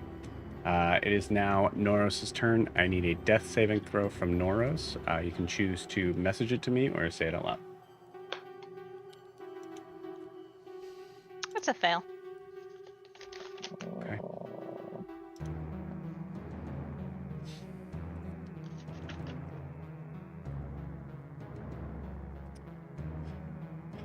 It is now the spider's turn.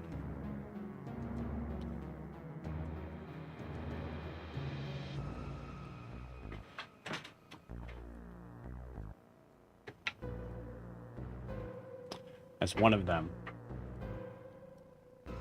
starts to move forward towards the figure that has the most amount of contact with the ground, easiest to get to, but then seems to turn away from that and moves towards Eldrin.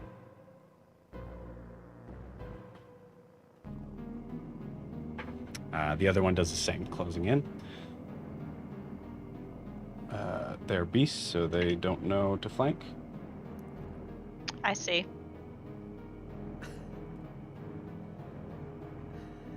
Lame. I'm down. I can't believe I got that on camera. Lame. Hate that. How much HP do you have, Eldrin? I'm 6. I'm down. I need to know for another reason. I know. Okay, so these were both attacks. Uh-huh. First attack for these creatures.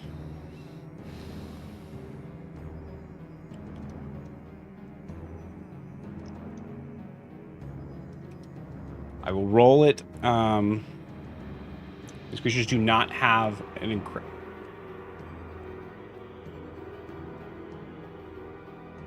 No, it's 2d4. Yeah. No matter what. Yep. Okay. Eldrin is down.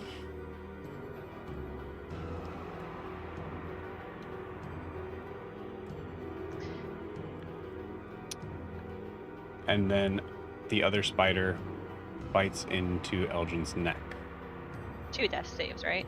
Like 2 failures. causing 2 failed death saves. How does a reaction work when it gets me, the first one? If it would take me down immediately, I can't use a reaction? You have to be conscious to be able to use a reaction based on the attack. Yeah. So I would I'm say going to sound like I'm playing Magic right now. On the stack, it would be I get the damage and then my reaction. So the damage, if it would take me down, I wouldn't get the reaction. Correct. So would the damage have taken me down? Correct. Okay. Yeah. I didn't even roll for it. It was truthfully they do 2d4 damage, so max damage plus the roll would be 8 before I even rolled. Okay. All right.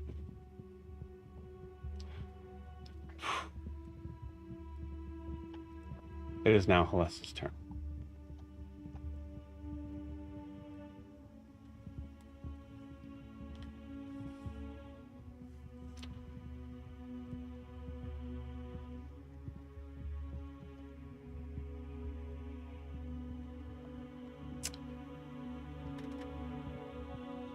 You see her tear the arrow out from her forehead, slam it to the ground,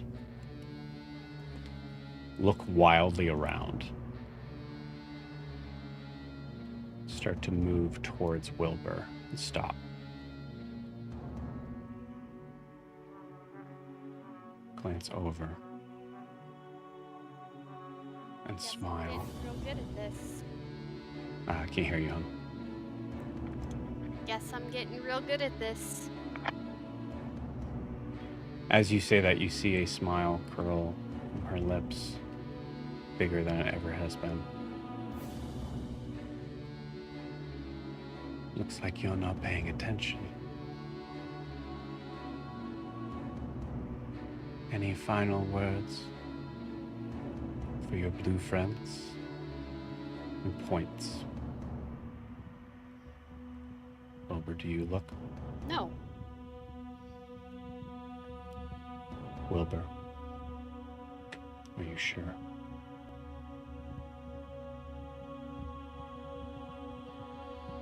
Yes? I think? No, I'm not Giving looking. you a hint. I'm about to die.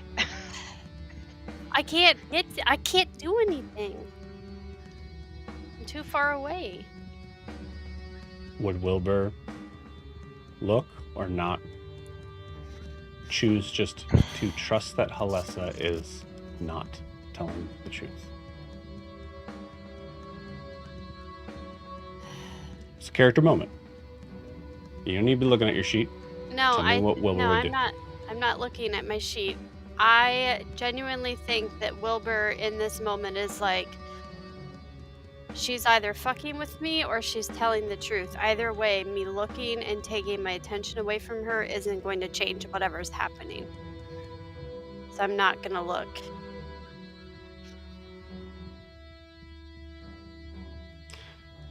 Go ahead and roll me a deception check.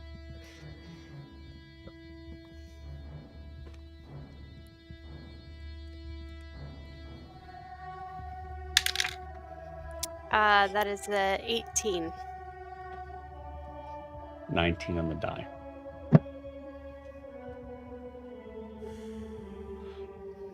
You see her smile widen.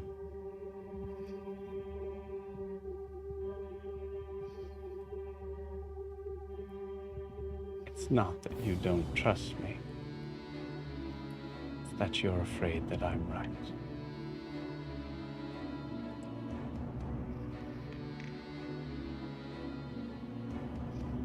What a way to dishonor your friend. And then she closes in on you. And we're going to take our 10-minute break now. See you guys in 10.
Welcome back.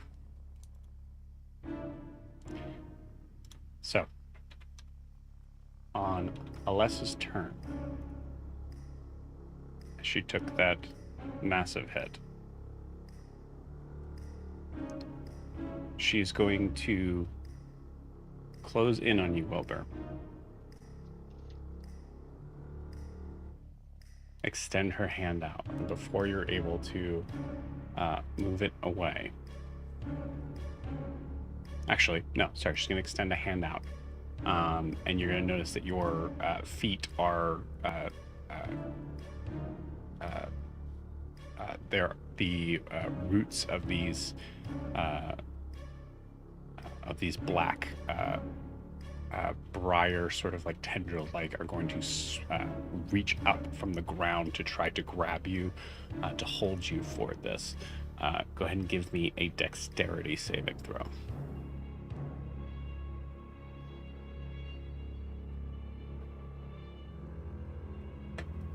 18.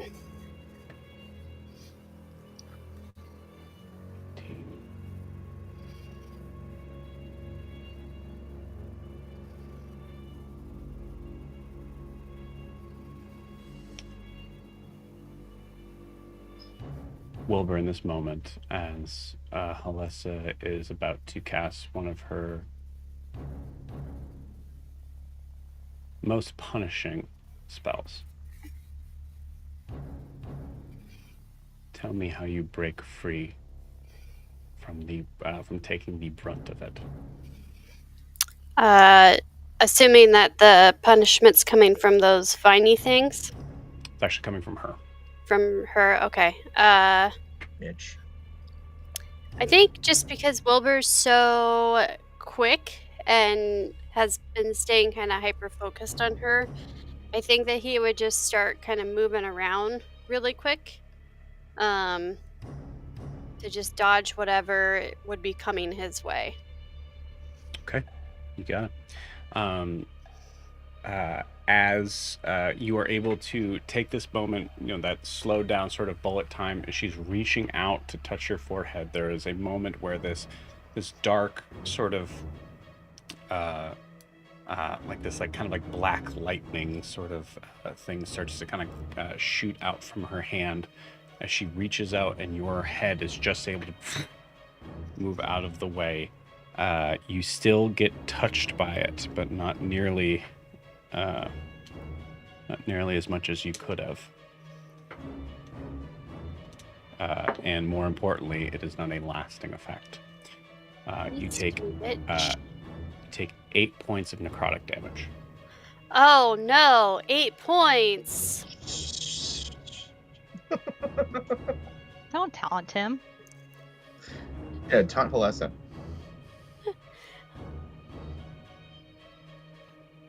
No, DM, you're not being the bitch. Alessa's being the bitch. Yeah, Joe, when I say fuck you, I don't mean you. I just mean you and everything. Whatever you character you're playing. I mean the royal you. and everything you stand for, and everything you are as a person. Outstanding. Cool. Bonus action, Alessa is going to is now pissed. She is going to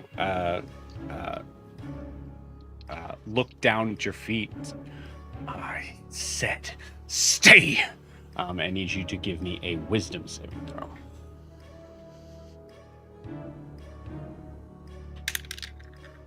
Oh, that's a nat 20. Woo! We have nat 20s too, Joe. I got those too, bitch. Guess what? Fuck you. Price is wrong, bitch. Wilbur doesn't do instructions. The vines kind of shoot up, trying to kind of now wrap around your entire body to pull and control you, Wilbur. How do you manage to maneuver? We'll say maneuver away from them. It's a wisdom save, but there is a reason for that, for them touching you. I think kind of just the same way. I think if Wilbur saw them like coming up at him, he would just kind of jump like up and back a little bit.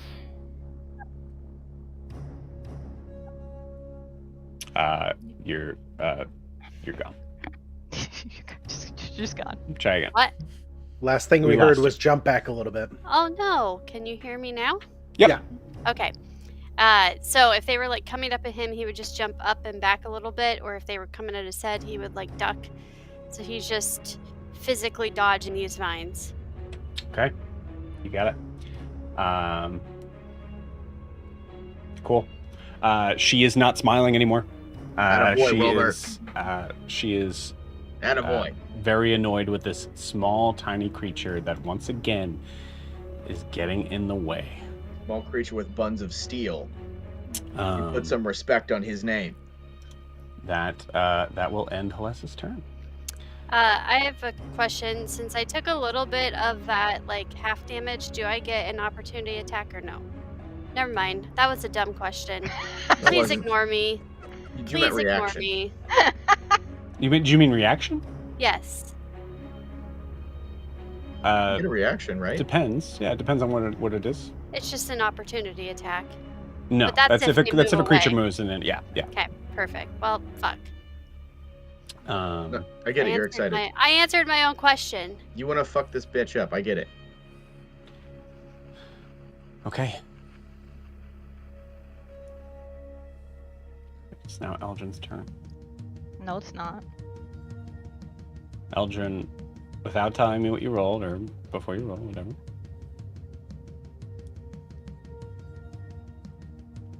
In the moments fading in and out, leaning in between life and death,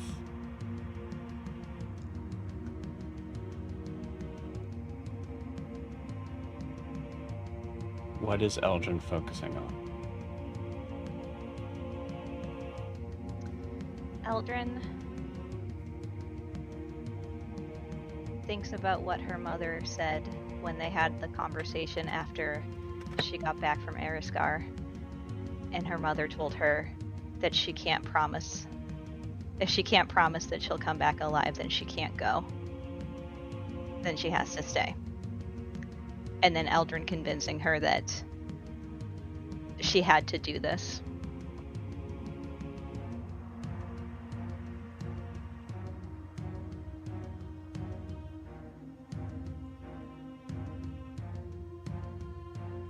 Was that a mistake?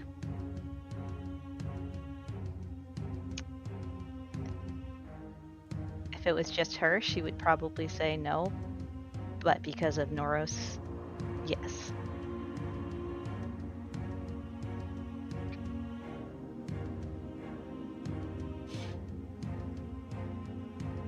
And message it to me or say it out loud.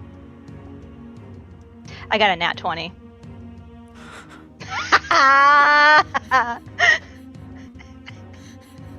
Finally! When you In needed it the most! Oh my incredible. God! Fuck yeah! In fucking credible. I love this game. I Uh, also hate it, but I love it. Ugh. incredible. On a nat 20 death save, Eldrin regains 1 hit point, instantly becomes conscious, stays prone, but gets to take their turn as the werewolf that is looming over your unconscious husband about to strike with no one to stop them from ending his life, which was going to happen. What does Eldrin do? Question, when I die, do my conditions go away? Or when I go down, my conditions don't go away, right? They're still there? Correct, they're still there. Eldrin takes out her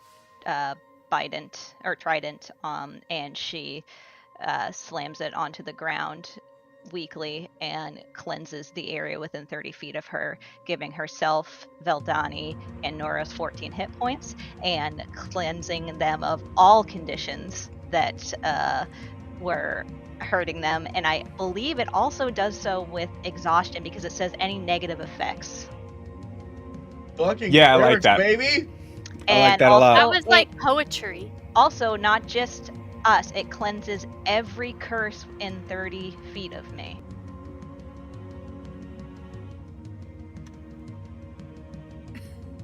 Hold the phone. It says,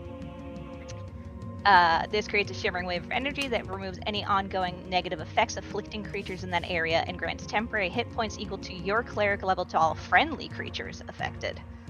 So it specifically calls out friendly creatures at the end for only one part of it. I'm gonna need more whiskey. Can I have some? And my rum. Yes. And my vodka. Okay, so I'm going to. This is.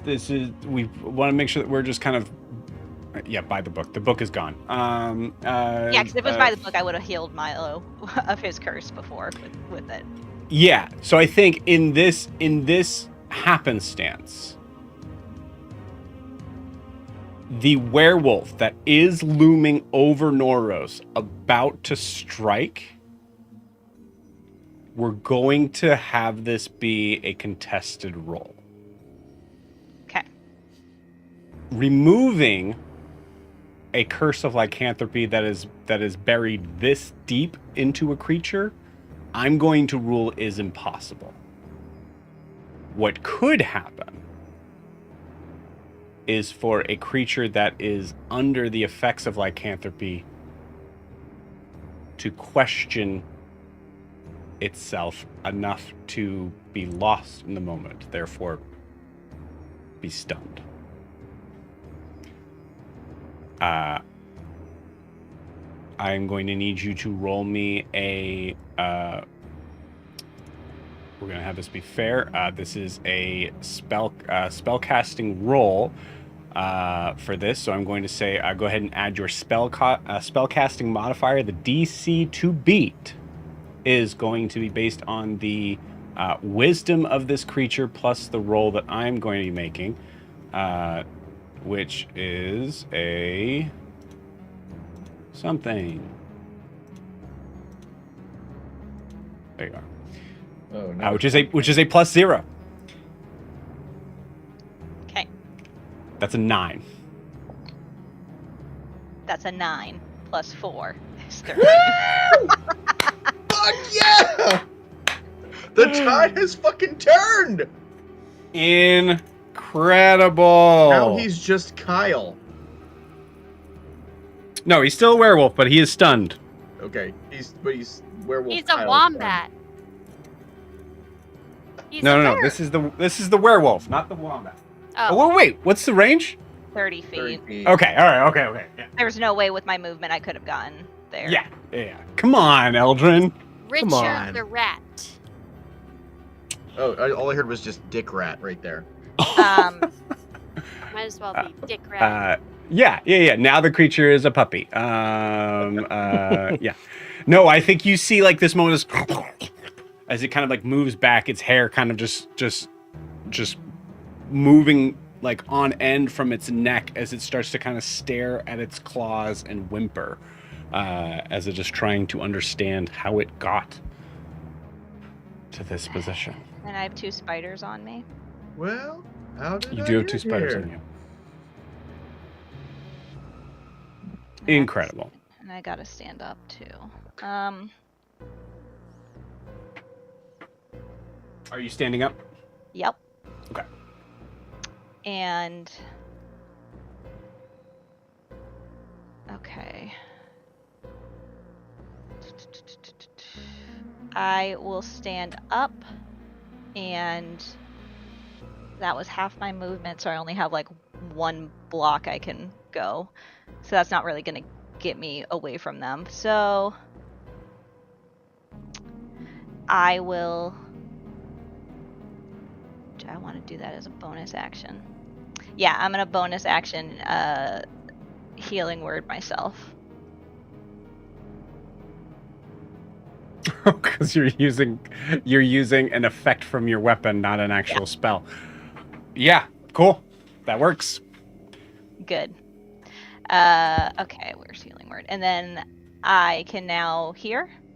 I yell out to Noros to get up.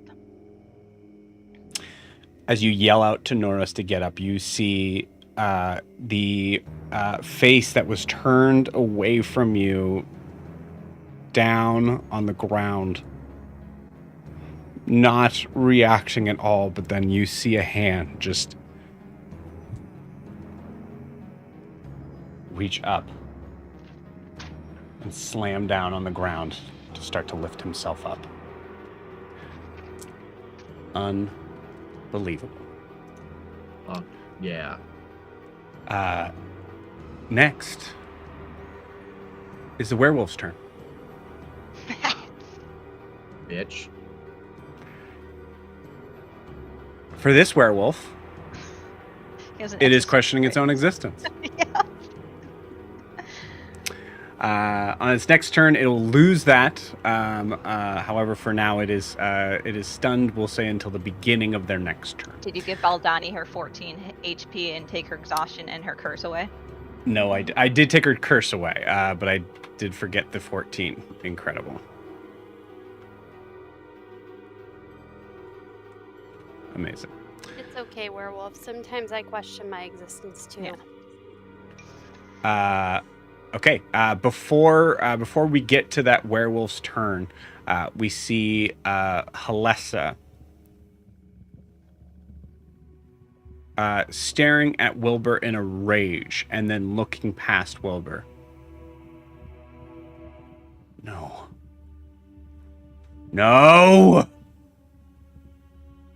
How? Fucking clerics, that's how. And she is going to take one of her legendary actions to repeat the last spell she cast. Wilbur, I need another dexterity saving throw. Get her. 19. Yes. Mother fuck. Get her, Jade. Incredible. With a 19, you see Halessa doesn't use the tendrils to the thorns to kind of come up and try to grab you. She just tries to grab you herself. And Wilbur, you're able to just duck right underneath her reach, as she is at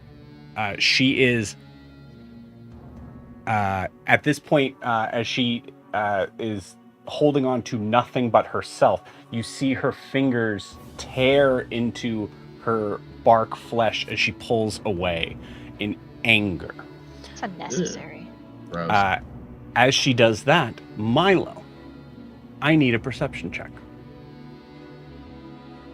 I'm going to say with disadvantage. No, not disadvantage, straight roll. Sorry.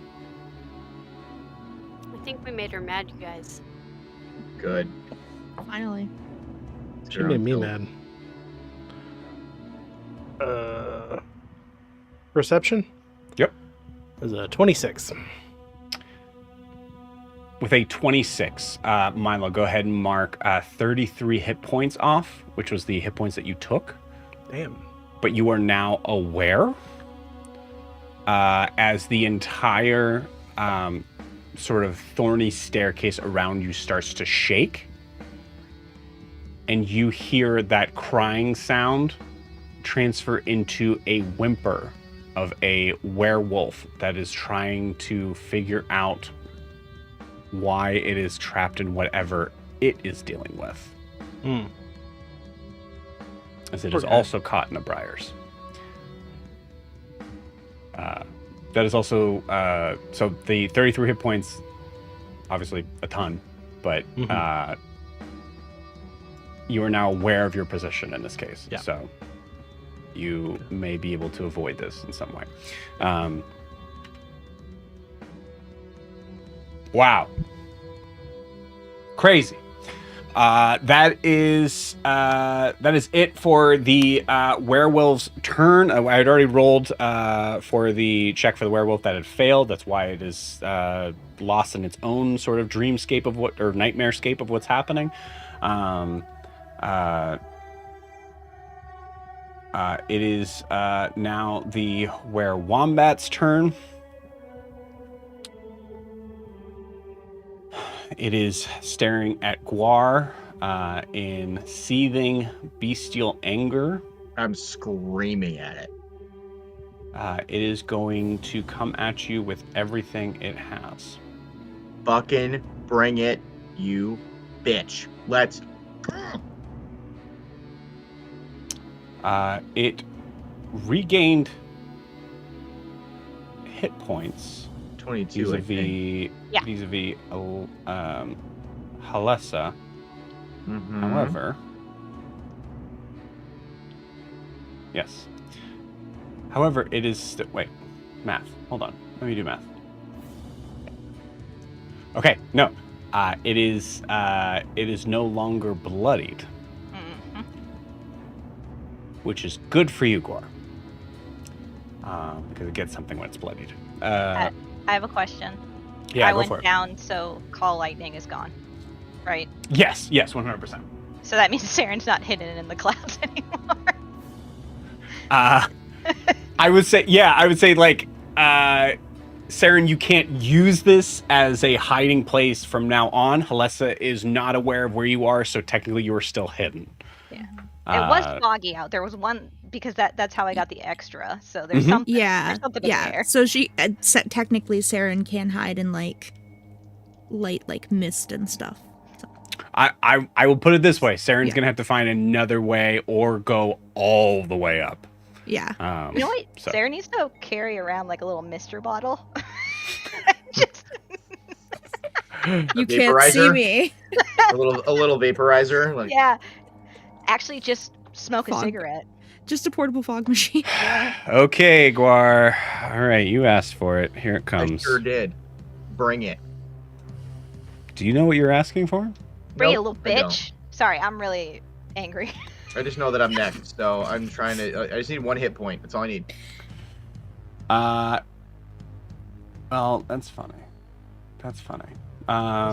Is it funny? It's funny. Oh, that's funny. All right. Mhm. I'm gonna roll. You want them one at a time, or do you want all together? Whatever you want. Dealer's choice. I don't want to roll what I did before, so I'm gonna roll one at a time. Actually, It's mathematically very unlikely, but I mean, who knows? I loved and hated that. Worst was you're all like, oh, and I was like, I already saw it. I'm like, I know. Oh, actually, I need to do it one at a time, because the first one is it's lycanthropic bite. Right. You and Milo can be friends. That's a 4. As a 15 to hit. Yeah, miss. All right, now I'll roll both these together. I feel a little Okay. better about this. Okay. That is a 25 to hit on the lowest one. Okay, that's a hit. Okay, so they both hit. Yep. However, those Hang on. both claws is just Yeah, those both hit. as you are about to take some damage, good sir. Mm-hmm.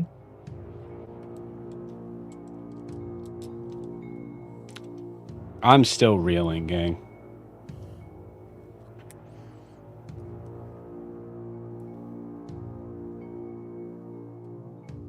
I also can't math. Okay.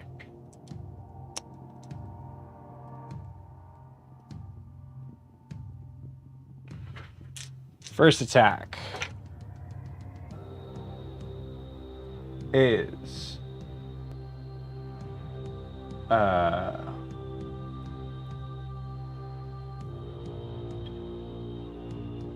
16 points of slashing damage Mm-hmm. and 10 points of psychic damage. Okay. Second attack. Is there any reason to split these up? Nope. Okay, cool. I'll just count it all together. So psychic and slashing, you get the idea the first time. 9, 14, no, 9, 7, 16, 19, 25.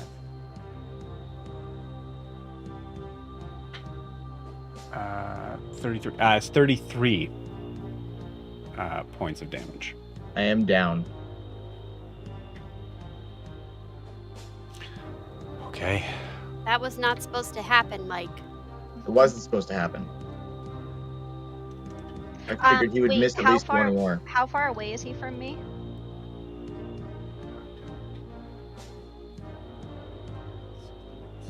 $65. God damn it, Mike. I was trying to take this fucker out. 5, I 10, know. 15, 20, 25, 30, 35, 40, 45, 50, 50. I'm sorry, 55. I'm pretty sure he needs to be within 30 feet of me. Let me Oh, double well, check. Did he get punched back 25 feet? No. Did the wombat step into the hole it threw Milo down and get its foot caught and Yeah, fall with- on its face? Don't And put we all that evil laughed on at me. it. I mean, actually, if you guys want to play that route, we could roll a d4 and see which way Guar falls. No, No. because falling damage will literally kill him. We could do that. No, I'm good. I think what we should do right now is, in real time, you should update my trident to make the effect 60 feet that I want to do instead of... Okay. Okay. Cool, so you just got it, do yeah. that real quick. Oh, sorry. Yeah. Sorry. Was that thing that literally saved everyone not strong enough for you? No. Cool. No. Great. Because I want to save Guar now. All right. Guar, you scream barbaric yop, and then first hit, we see just teeth go flying. Second hit, knocked straight to the ground. And those watching, we'll say Saren, as you see you now have a full sort of, you see Guar do something that you haven't seen happen in a very long time. Not get up. And that is it for the werewombat. Wilbur, it is your turn. I was ready to drink a fucking potion and everything. Yeah, haste is gone. Yeah, haste would be gone. What about did he have something specific on the werewolf? I had a over there? vow of enmity on the wombat.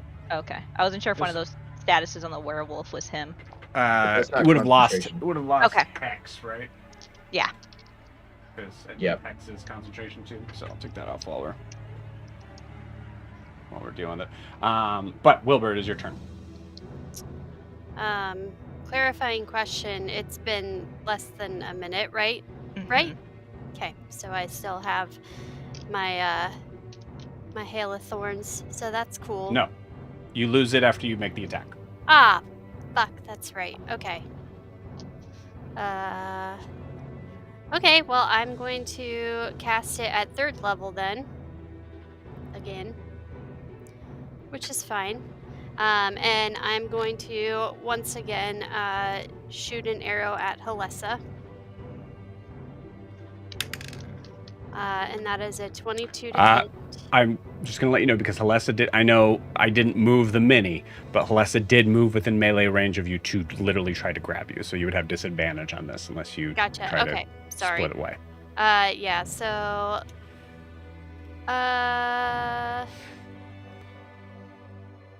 Yes. May I make a suggestion for Yes. you? Sure. You have Zephyr Strike, correct? Yes, but then if I cast Zephyr Strike, I can't cast Hail of Thorns, right? Right, but Zephyr Strike would mean that you don't have to I know. worry about attacks of opportunity. Ooh, that's good. It is really good. Do you I have think. Zephyr Strike? I don't see it on Yeah. your sheet. No, I have Zephyr Strike. I've definitely used Zephyr Strike Oh, before. I found it. I found it. It's the 1st level. Cool. Yeah, okay. I'll cast Zephyr Strike then.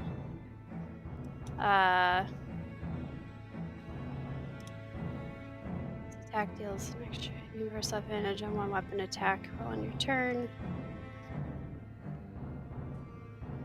Okay. So I already had rolled that attack with the bow, and it was. Well, you got to do your movement first. Where are you moving?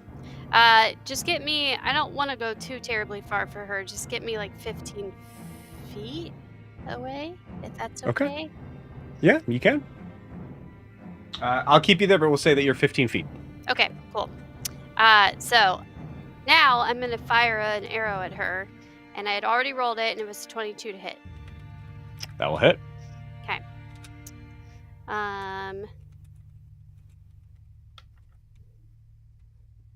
Why I can't click anything properly tonight? Jesus.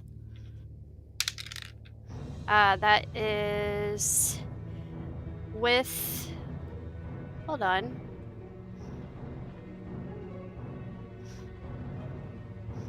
With Gathered Swarm on that, that's going to be 15 points of damage. 15? Mm-hmm.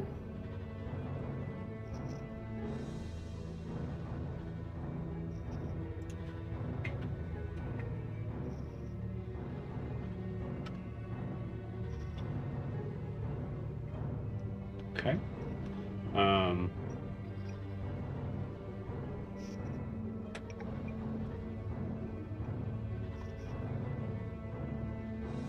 She's looking really hurt. Okay. So I'm going to shoot another arrow at her, but this time I'm going to also give myself advantage on that weapon attack. That way, if it hits her, I can do some extra damage. How are you giving yourself advantage? I know. I just want you to say Zephyr it. Strike. It's with Zephyr Strike. You would have done that with the first one, have you not? No, it says on one of your. Oh yeah, Zephyr Strike doesn't say you it has to be. It's whenever you want. I can pick and choose. Yep. Okay. Cool. So with advantage, that is a 24 to hit. Just in case, because you also have, just a reminder, you have your primordial affinity air currents, right? So remember, once per turn, you can make one ranged weapon roll or spell attack with advantage if air is present. So go ahead and roll that d20, see if you got a nat 20 from the previous attack. From the previous attack? 18. Okay. Cool. 24 hits. Okay, cool. Hold on. Don't. Do you have damage? What? Did you roll the damage yet? Not yet. Okay, wait.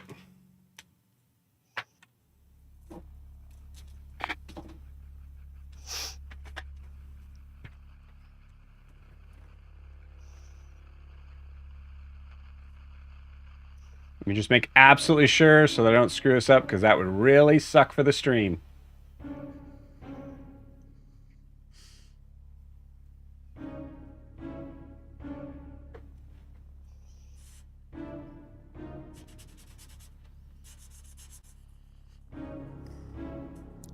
Okay, go ahead and roll damage. Not Mike cradling.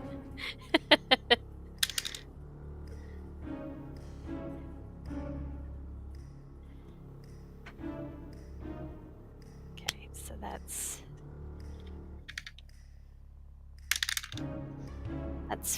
14 total points of damage. Wilbur, how do you want to do this? Bitch! Right? You know what? She's been doing an awful lot of talking. So I'm gonna say the moment I see that her mouth is just like, because she's in disbelief, there's an arrow going right through her mouth and out of the back of her head. And as that happens, you see that arrow kind of shoot out, catching in her throat, meaning that even for the final concept of whatever she would have that would be breath, if she even had breath, she is not able to even say anything. As you see half of her face start to break and crack and pull away from itself, breaking into those same black briars half of her body completely pulled away. The other half falls and rolls off the tower. Tell Darth I said hi. Oh shit! Oh, fuck. That's some cold shit. I love it. Aaron, where's your vial? Where's your vial? If you can still talk. Oops. Shit, I'm not within 30 feet. God damn. Wilbur.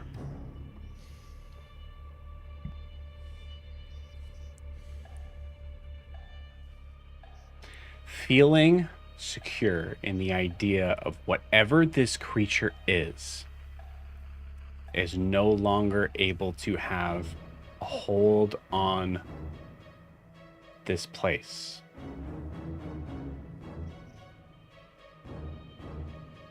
What is the first... Who or what is the first thing you turn to see what happens? Eldrin. Turning to look for Eldrin. Okay. In that case, give me a perception check with disadvantage. With disadvantage? Mm-hmm.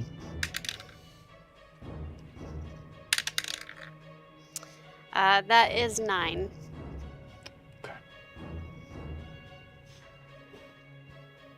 Okay. Eldrin's a bloody mess, by the way, because she wears all white. Yeah.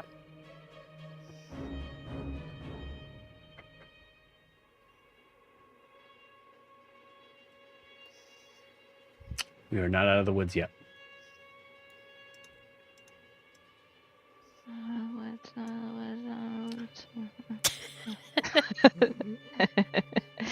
I'm singing Taylor Swift.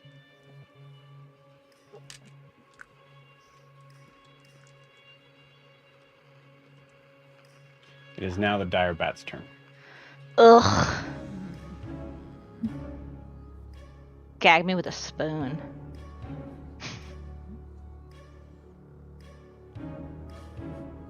I can always count on Jamie to laugh for me. I got you.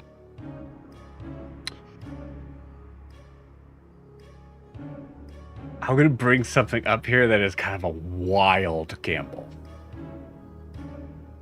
but is technically true. Saren, how many reactions do you have left? For this round?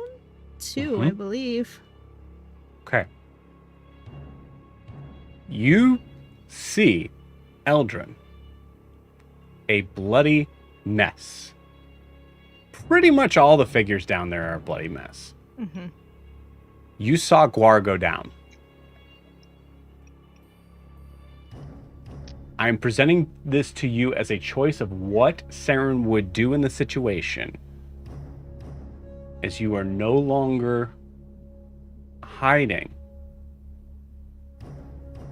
If you like to use your reaction to goad the dire bat to go for you instead, I would allow it. Which, if it does, I will also go down. I think the thought here is who can revivify Yeah. and heal. Because if Guar's down and Eldrin goes down, you guys don't have a chance in hell to bring anyone back. No. So she will. Okay. Saren, something I noticed on your character sheet as we were doing a little bit of the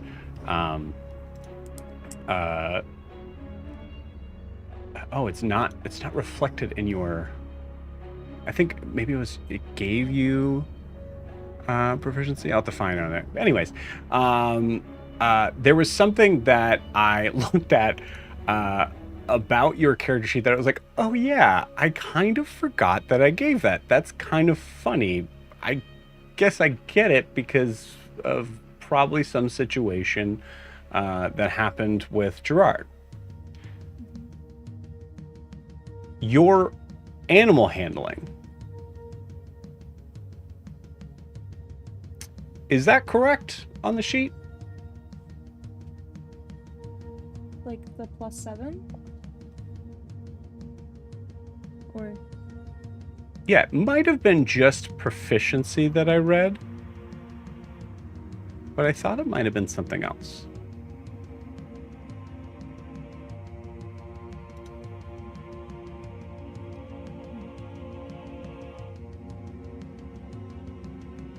I could be wrong. what am I looking for? Something that would be more than the more than what was given to you for the animal handling, or more than proficiency on your animal handling. She had advantage with I Gerard. advantage with Gerard, specifically. Could have sworn there was something I read that was not exactly worded like that.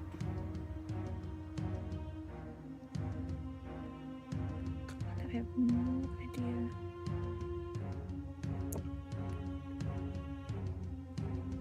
Oh. Okay.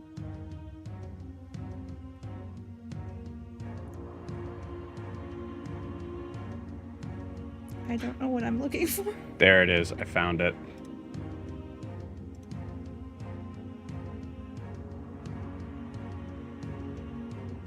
Now I gotta just find the other one.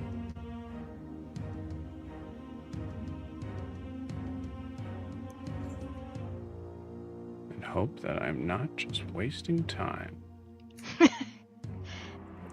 Joe's wasting time for Halessa to get back up. This entire this part of it is, yeah, it's you. This is you, in game right this now. is happening in game.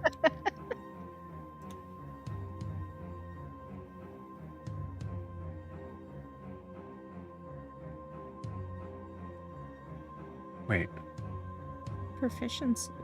That's all I see. Tell for any pleasure you make that use any of the chosen side investigation. No. Okay.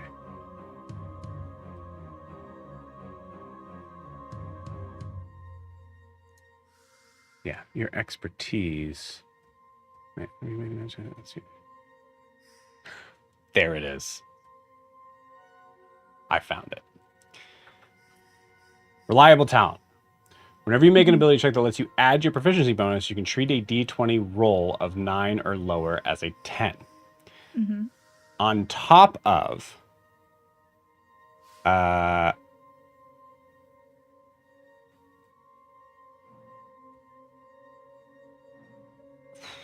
okay, no, never mind. It was skill expert that gave you the proficiency with animal handling. Yeah. That might have been what I was reading and got lost on. So, you still have reliable talent with this. Mm-hmm. So this is going to be a contested roll.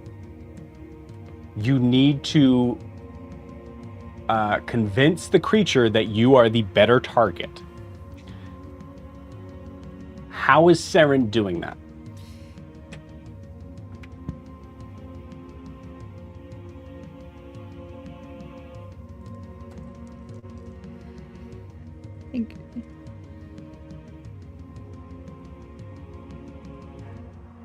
I think the next arrow she was like getting ready to fire at Halessa. I think she just drops it to the ground and just like tries to like flare out her wings and just look as intimidating as possible and just yells, "Over here, you fucking bat!" Incredible. Very, very Seren, very awkward. As you flare out your wings to try to gain some sort of thing, like, look at me, I'm very easily spotted. You recognize in that moment that you are trying to get a creature that has very, very bad eyesight to notice you visually. And so then you scream out, "Look at me." And this creature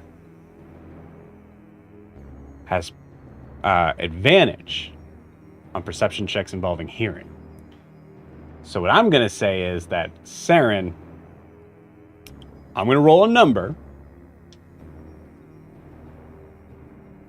And then, how do we do this? So you have good, I have good. How do we make this a challenge? What was that sentence you just said? We have good. You have good. We have good. You have good. I have good. Okay. You both roll 5. I don't know the end of it. It's a good start. Thanks. Yeah, Hashtag I'm with Milo. I'm an ideas man. Not Jamie. I'm with Milo. I'm going to say That's this. I'm valid. going to put it this way. I'm going to say with the both. DC is 20. One of us has to roll above a 20. Mamma mia. Ready? Let's roll at the same time. Ready? Yes. Just one of us has to.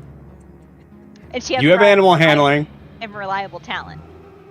Yep, you have animal handling with reliable talent. I have advantage on perception checks. Oh. Ready? Mm-hmm. Go. 18 yeah, 17. Great. Awesome. I rolled a 26. I rolled an 8 on the die.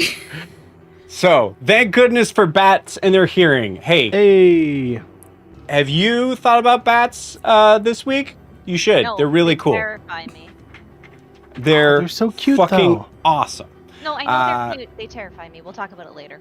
They're don't ruin the part, Lorianne. They're fucking awesome. Check out bats. My 13-year-old self is so happy right now. You see the bat, the bat. You see the bat. You see the bat. Turn around.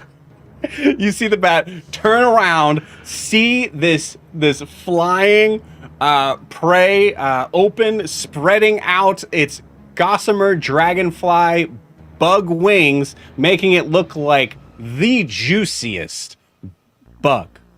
And it is going to fly right at you to attack.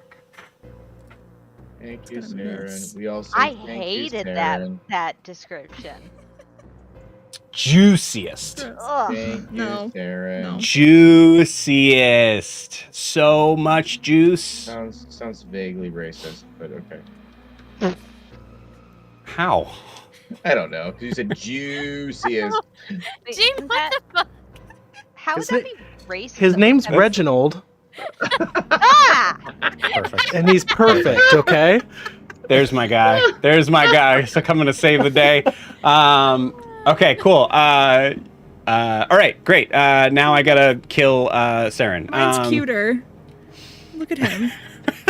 Can I just say that rabies Wait, is real? Why do you guys pull out the Deadly. bats now that I'm trying to kill Saren? What's going Wait, on? I have my Palm Pals bat all the way over there. I couldn't grab him in time. I have no Guys- bats in my immediate vicinity, so Rabies I- is real. And it's Okay, cool. First attack. Is that- It's not a nat 20. Oh, It's not a nat 20. So everybody relax. Everybody, calm down. I don't know why I'm laughing. That is a 29 to hit. yeah, that hits. I'm unconscious. I'm very relaxed. you have Cool. like juicy I'm about to join you. liquids just relaxing out of you right now. There. I have Saren's about to revivify. roll out uncanny flop. Jeez, why are there so many dice?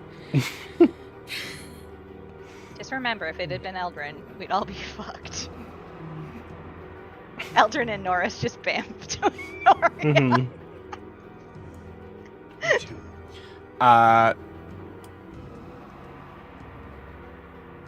27 points of piercing damage on the first attack. We don't level up after Let's this. have that. With my second reaction. 13. Okay. So 13 points. Is Saren still up? Yep. Okay. Barely, Uh, but there. Saren, I need you to give me what did we decide on this? I believe because these wings do not have hover. I believe it's a dexterity saving throw. Yeah, that makes sense to me. 28. 28. Okay, 28. You are knocked a few feet back as this massive bite kind of like lays into you as you're pulling yourself free from it, and a claw comes up to attack you. For a 15 to hit. That does not hit. As you break away from that moment of using that uncanny dodge, it is just enough to be able to kind of duck under and swoop away from this creature who is currently just trying to gain on you with everything it has at the moment. I'm gonna do something a little interesting here and put the perspective where it needs to be here. Just right there. That makes sense. Holy cow. I was confused at first. I thought you were making Saren shorter than the bat because she's a woman, and we know how you are. Guar, Now's not the time. give me a death saving throw. You got it. Ugh. That is a save. Okay. It is now Veldani's turn. She feels great because of me. This werewolf is currently stunned.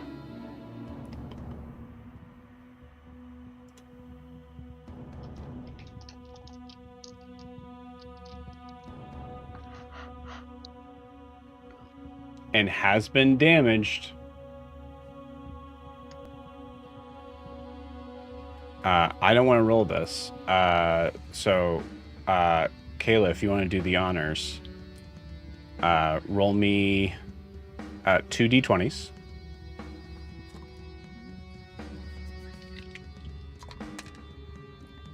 I dropped that one. It's cocked. Plus 8 to hit. Plus 8 to hit. 8 and an 18. Okay, so 16. Jesus. 16. Which will hit. And the other one that will definitely hit. Go ahead and roll me 2d10 plus 8. 2d10 plus 8. 9, 10, 11, 12, 20. Total. Or is it plus 8 to both, or just the Plus 8 total. Okay, yeah, 20. Okay. Werewolf is still up. But 2 shots, step away from him, and that is the end of Veldani's turn. Milo, you're up. Go.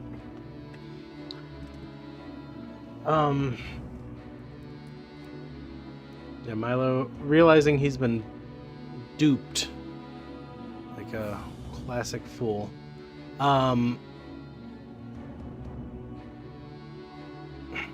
He is he's like ensnared, right? Yeah. Can I paint the scene for you a little bit? You're not ensnared. Yeah, please do. You are Okay. you are set on a what was perceived to be a welcoming sort of space to move forward.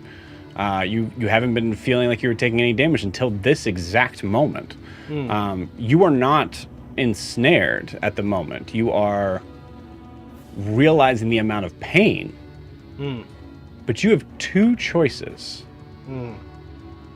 To go up means to take more pain, but to see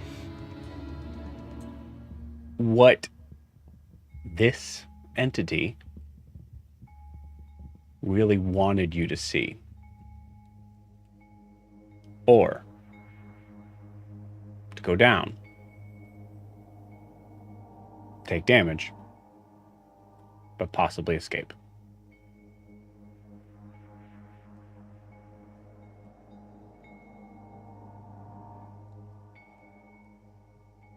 Um, 80 feet above him, the people on the roof hear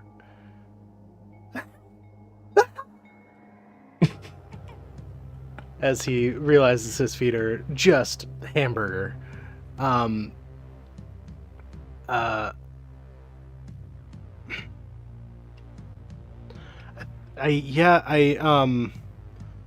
As an action, Milo's gonna wholeness a body and give himself his 42 hit points back, and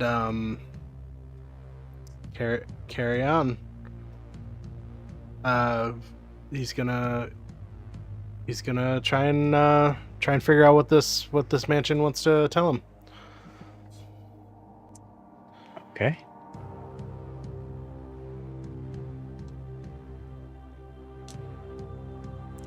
As I'm rolling, Is that a this, really bad idea?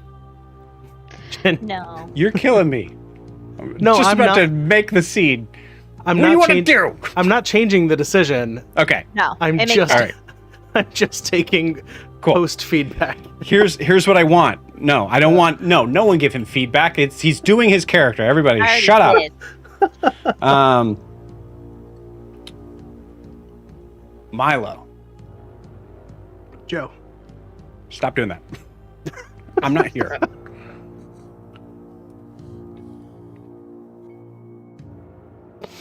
This entity has caused you and your party massive amounts of pain.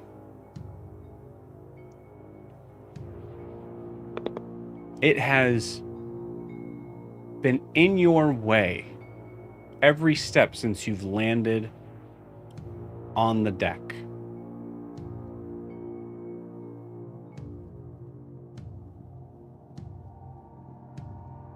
It very well could have killed you in the process of what it was trying to show you.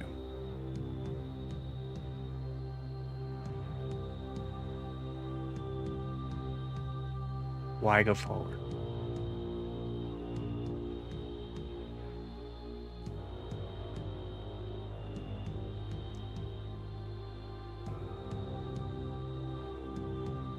Because it could have killed me. It didn't.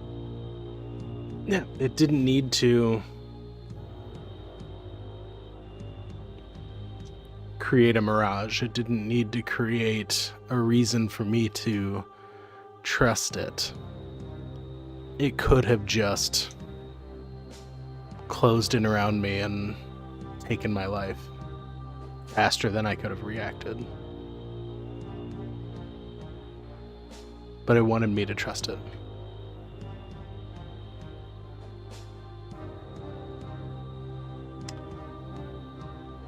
Through gritted teeth, Milo takes the next step. Further up the thorny briars.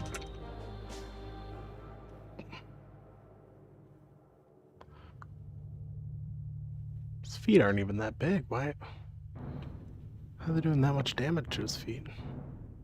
Oh, I guess I should have asked. Are you using your full movement? Yeah, he's gonna that's carry on. One.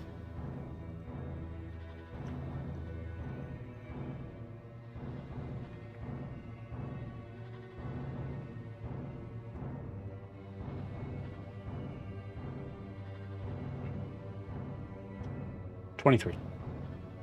Okay.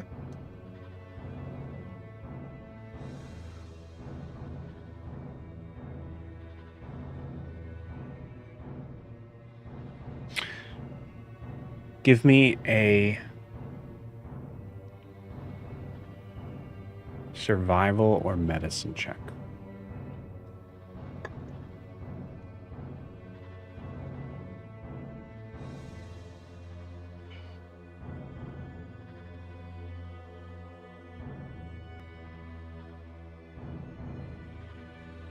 It was a dirty 20. If you don't mind, could you tell me how many hit points Milo has left? He has 60.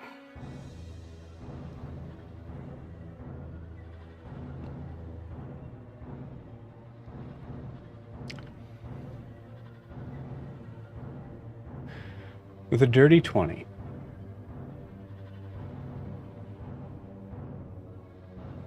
you are 3 steps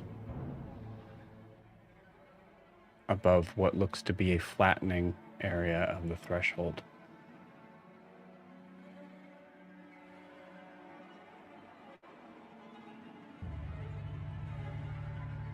Each step given agonizing pain.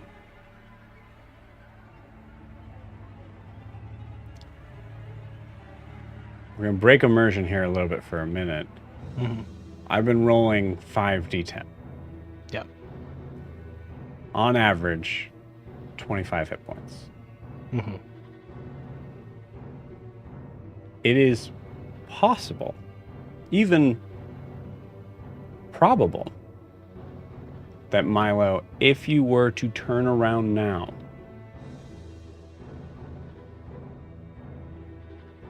you could survive this. But 3 more steps. Unless something changes, you will not be coming back out. I'm going to pause you there.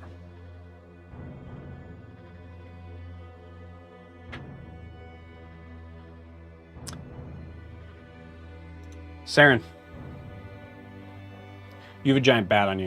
What do you want to do? Am I within 5 feet then? Because Are you He's within 5 on feet of me? the bat? yeah. A resounding yes. Okay. I'm sorry, can we just acknowledge the going from an SAT math question to Saren, you got a giant bat on you. Saren, you got a giant ass Yeah. bat on you. Or actually, no. Saren, you got a bat on you. Yeah, I was gonna ask. Do you mean a Biat? A Big old bat. bat. A big old bat. What are you gonna do to bat? Oh, yeah. Guys, this is the post-Halloween episode. Can we lock it in? It's just a little Biat that has rabies. Yeah. Has rabies, and I'm gonna hit Hi. it Actually, this unlikely. this really Diabat hard. doesn't have rabies. Okay, No then rabies. I like it. As long as it He's can be just an ass. matured. It's just an ass. Not even an ass. He's doing what he's supposed to be doing. It's food. I'm gonna hit him really hard about it, and I'm Yeah, not hit gonna him. move. I'm not gonna Hit- move, and then I'm gonna hit him even harder. Hit him really hard about it. This is 23. What are you hitting him with? My scimitar. Okay. 23 hits. Good. It better. Oh, what am I hitting him with? Everything I got, Joe. The sharp thing, preferably. The sharp thing. Stick him with the pointy end. Um,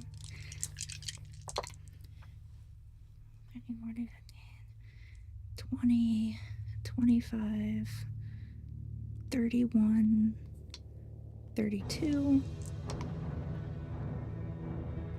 35, 40. Yeah, there it is. Hell There's some yeah. rogue numbers. So she just gets it out, and she's not even gonna like swipe it. She's just stabbing forward. Straight into it. Cool. It's bloodied. Cool. That's all. She just Anything else stares there at to it. do? Yeah, She stares at it menacingly. you got it.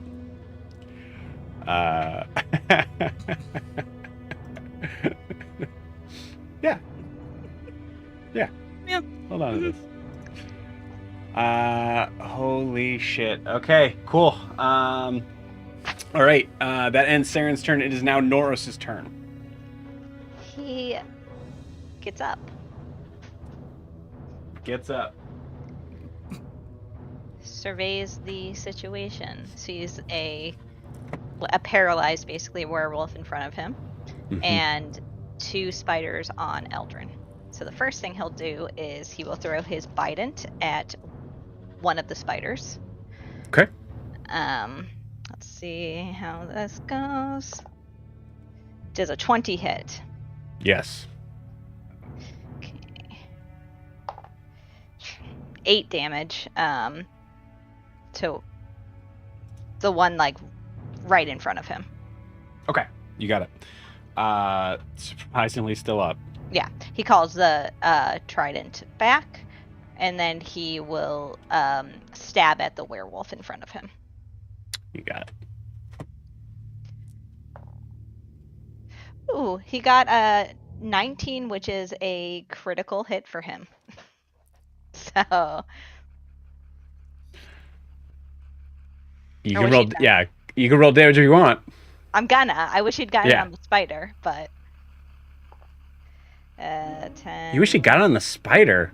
Yeah, because this one didn't have that much left, right? This one fucked with Veldani. It attacked you, I believe. His wife has 2 spiders on her, all right? And she went down, although he was down before she went down, so he doesn't know that. So it's double the... Oh, no, it's... Tell me how to do crits again. I'm so Max sorry. damage plus the roll. Thank you. It is 18 damage. Yeah. Cool. How does Noros do this? Hey, how does Noros kill a werewolf? He looks super cool. He threw his bident at the spider, and then he called it back. It came to his arm. It came back to his hand. He pivoted, and he stabs it in the heart and says, "You messed with the wrong Triton." Beautiful. Veldani interrupts him.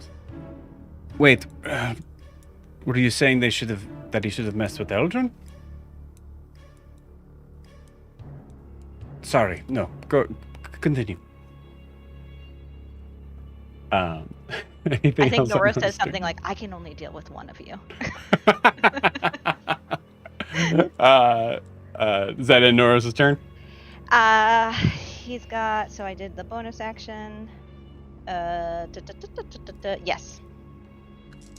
Actually, no. He'll move towards Eldrin. Yeah, makes sense.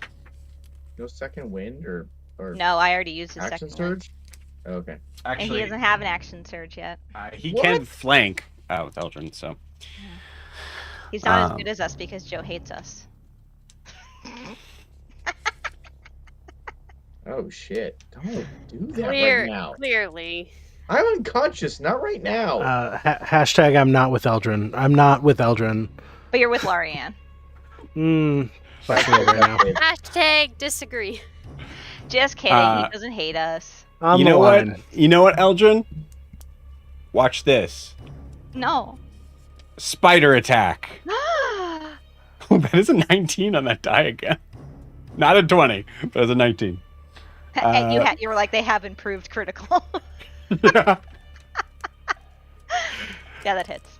Hey, I want to be clear on this, Lorianne. If I rolled 2 nat 20s again, I would feel so bad about what I just said. Yeah. So bad. Yeah.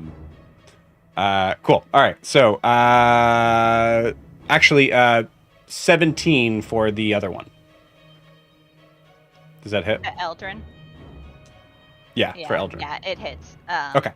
So, Norris will do his fighting style interception on whichever one looks worse. Am I allowed to say that? No, but I'll roll the first one. You can say it's to that one. Okay.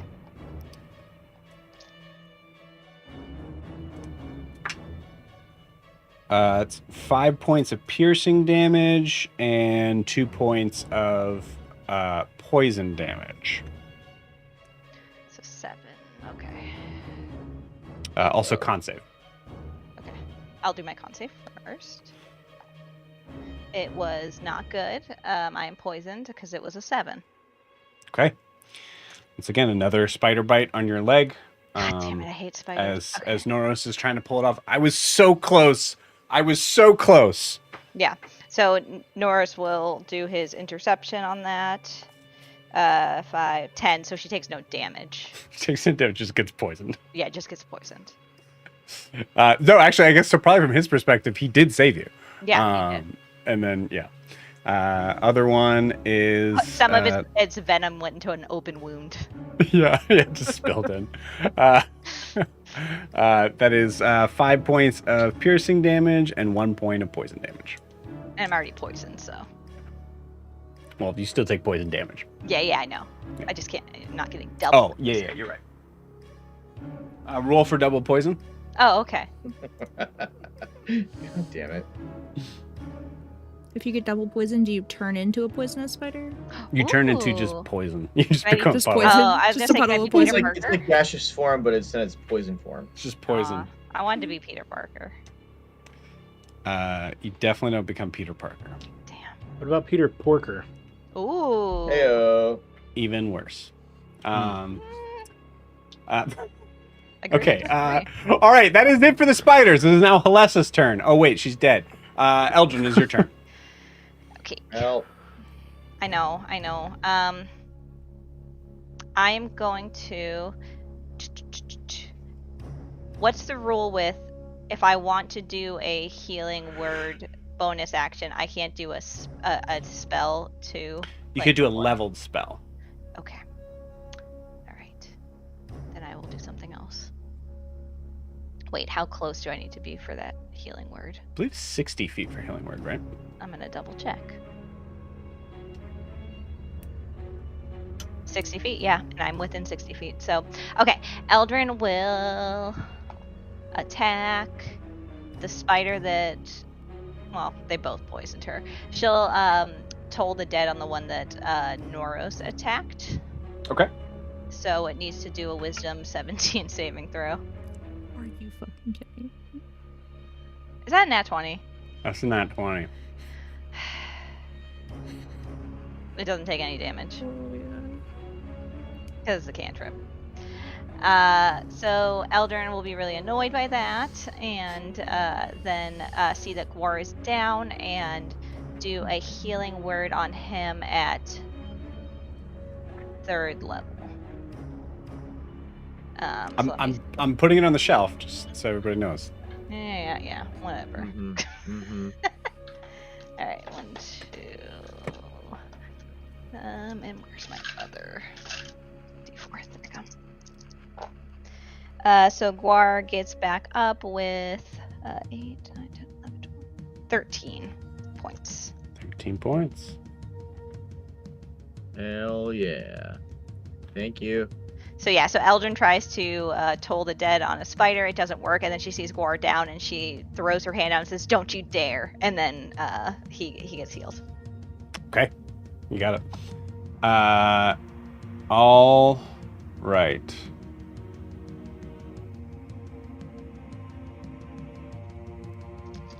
Roll for werewolves. It's 9. No werewolves come up. Thank God. Wilbur. Right.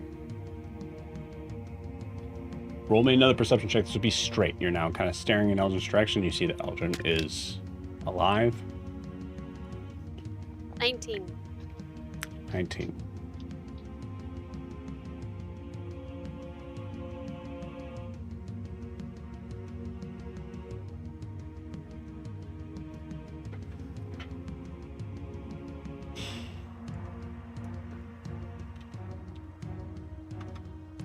You see Gwar's hand start to stretch out as he's about to try to kind of lift himself up.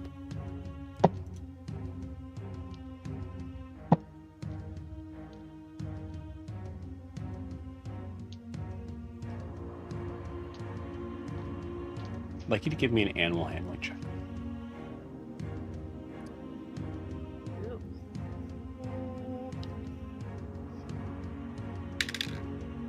22.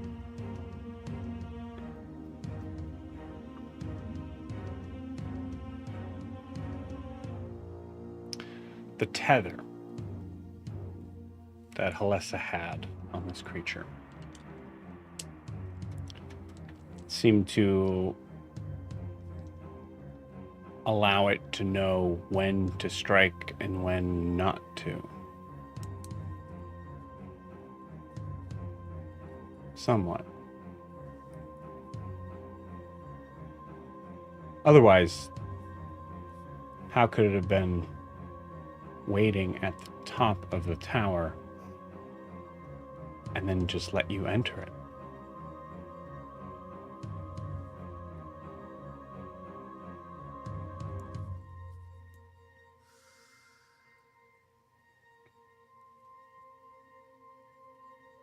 Wilbur, tell me about who this creature was.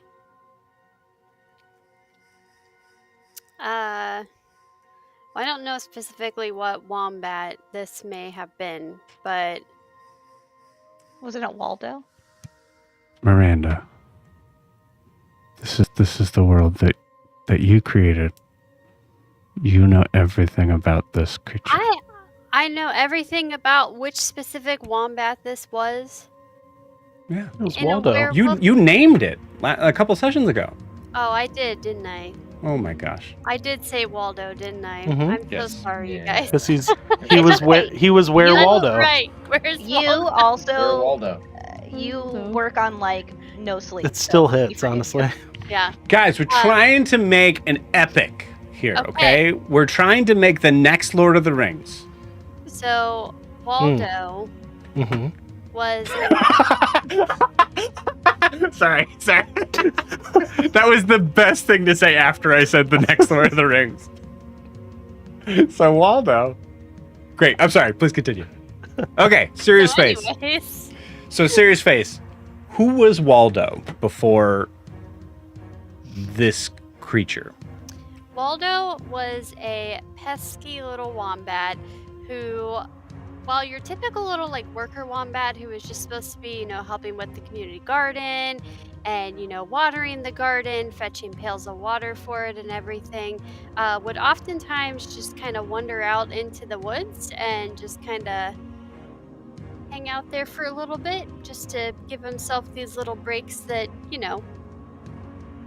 probably didn't need. He was just fascinated by the world around him, and he got distracted. So you would say that Waldo got distracted often. Leading people to often ask. Where's Waldo? Obviously. Did Wilbur even draw like a little like coloring book that to find Guard, him the from? first attack against you is a 20. Miss. Wilbur, you see Waldo miss with the first true attack. And then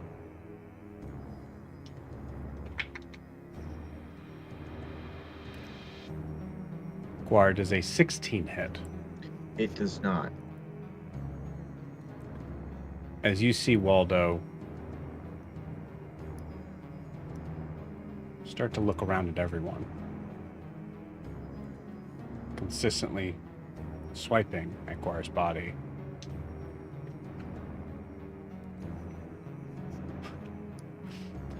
Does a 25 hit? Yes. Why does it have so many attack rolls? Get 3. I know.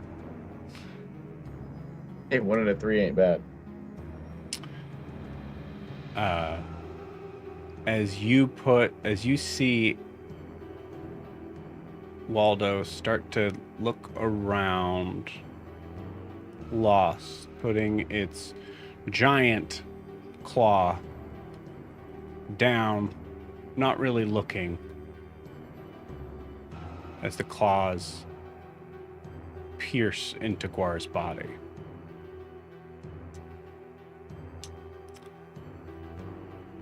Is it a 22 on your animal handling? Mm-hmm. Yeah. Waldo's still in there. I'm gonna roll damage, but on your turn, Wilbur, you know Waldo's still in there. All right, now I need to kill Guar. Hold on.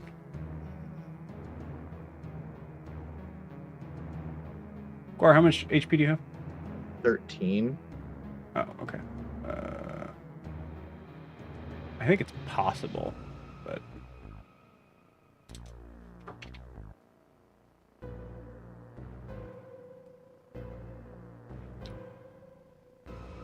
Uh, 8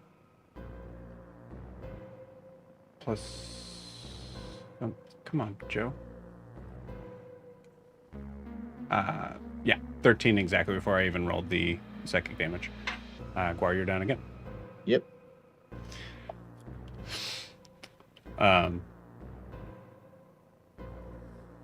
Wilbur, it's your turn.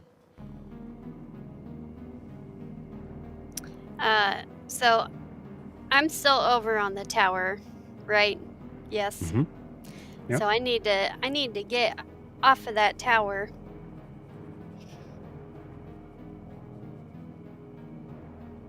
And I'm Okay. I gotta get off of it, and I don't really know the best way to get off of this You damn gotta tower. scurry that little butt down. Are you still? Don't worry about it. Don't worry about it. Wilbur, what do you want to do on your turn? I want to get off the tower and start trying to go be with You my get off. people. You get off the tower. Get me off the tower. Oh my God. Immersion, dear. Are you still in your avatar state? Yeah. Yeah, I Can you would. fly? Just Iron Man down. Yeah. Yeah. Yeah, you were. Yeah, that's what it is. I'm Iron Man down, basically. But in I hate this so much. I love that you said that as if he wasn't allowing you to. Like, you were I like, hate yeah, this that's so fine. much. I am serving the RP on a silver fucking platter, and you're telling me I'm going to Iron Man down from this thing. Yep. Don't gatekeep us. Hey, I was trying to use Avatar: The Last Airbender at least. Come on, give me some credit. I've been All right, yeah, Wilbur, you Avatar, you fuck it, I don't care. You Iron Man down. Yes. And I need to start making my way towards all my people. You make your way. Hey, Make him away downtown. do you care how far I make it? No, I don't. Okay. I clearly don't. Just get there. I need to I need to go up to be within like eyesight of Waldo Cool. and just start like frantically saying like, Waldo, don't do this. You have to stop. It's Wilbur.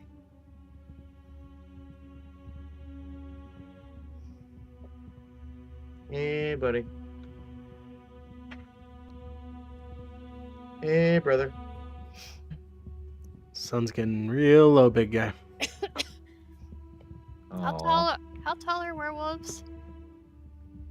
Depends on the werewolf. Where Wombat? I mean, let me just put Yeah. the scale so you guys can Isn't see he like here. 8 feet? Yeah, I This think is the scale. Yeah, so I'm like jumping like, don't do this. No. Like a rolled up newspaper. What No. would you like to roll to get through to Waldo? Well, you know, that's what I was looking at to try to figure out, and I don't really know what makes the most sense. You tell me. What if you appeal to him with like a story from your youth? Yeah, I would definitely do something like that, but I would have to roll something to get through to him, right? Here's another way to put it.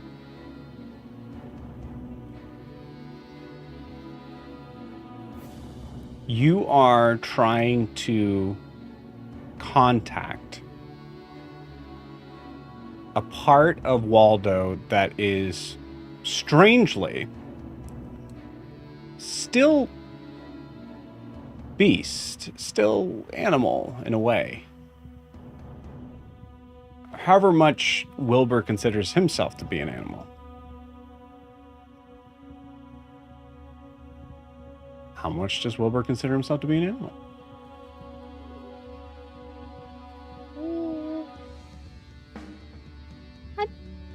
I guess if we were to put like a percentage on it, like a 75%. Then I think you're handling this animal. I think I'm handling this animal. So I would just frantically start, or not frantically, I guess, like quickly start recalling a time where I once had to go search for Waldo, and I found him in a pine tree, and it happened to be the first tree that he ever actually climbed up in, but he didn't get very high because he's really afraid of heights. RP it. RP it. I want to hear Wilbur say it. Okay. Waldo, do you remember the time where you were lost and I was looking for you and I just kept yelling your name and I found you in that big pine tree that just sits like right at the edge of the forest line, and I said, Waldo, is that you? And you said, I'm not up here. And you literally said it. You were like, there's no Waldo up here, and I knew it was you, and it was so silly, but I knew, like, it just made me laugh so much. And you climbed like 3 feet into this pine tree, and you got really scared and you didn't climb any higher, and you said, this is the first tree I've ever climbed before. And it was just such a cool moment, Waldo.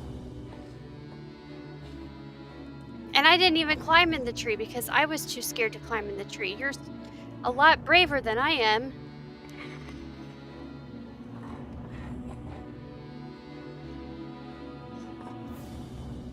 You remember that.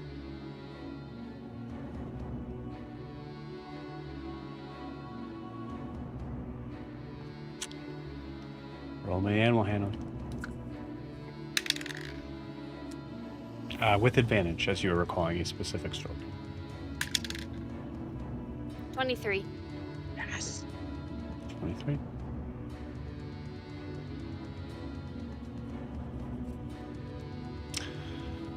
It is possible to have to kill this creature. It is possible. No matter how you slice it, looking at it, either it is a survival check or it's a constitution check. Both of which is a +7.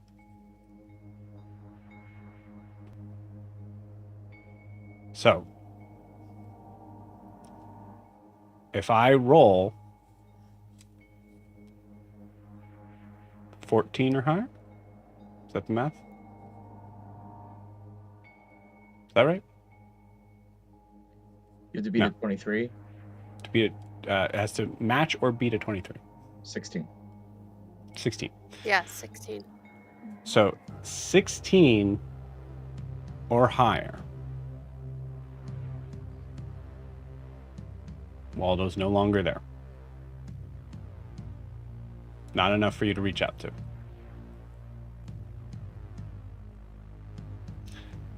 Ready? I need you to roll bad. You don't want me to roll the orange die? No. Okay. Has to be a 15 or lower.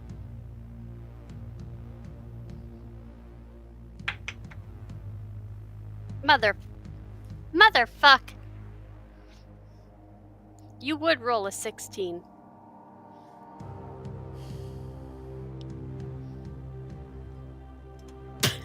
Does he have disadvantage because you're remembering the story? You gave Wilbur advantage for the story. More proof on it being a I already gave thing. Shh. Yeah, but did he get distracted?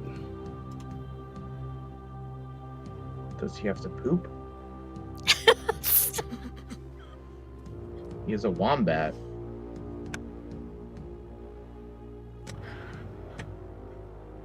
Veldani casts Silvery Barbs. Finally! Joe, you were digging.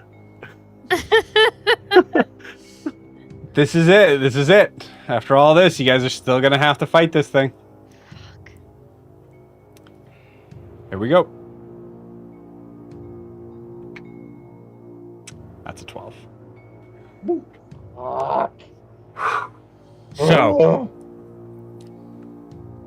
Guar, who is not moving, I'm unconscious. back to unconsciousness.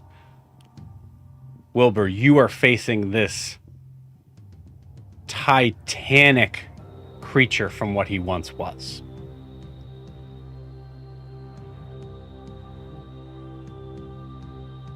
You see that heavy, snarled, scarred face, the extended out, horribly mangled in its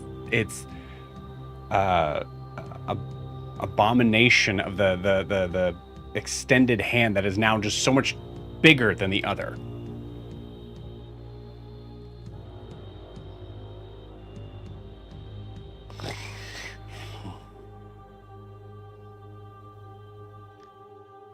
Wilbur.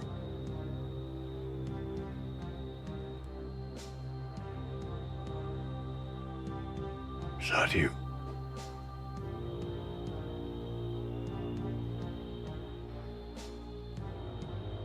Yeah, Waldo.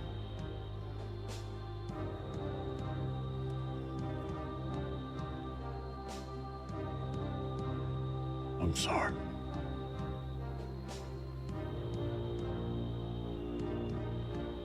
It's not your fault. You don't have anything to be sorry for.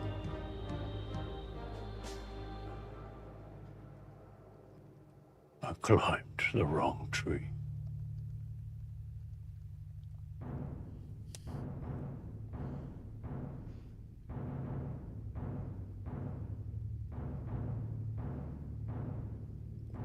It's time to fix it.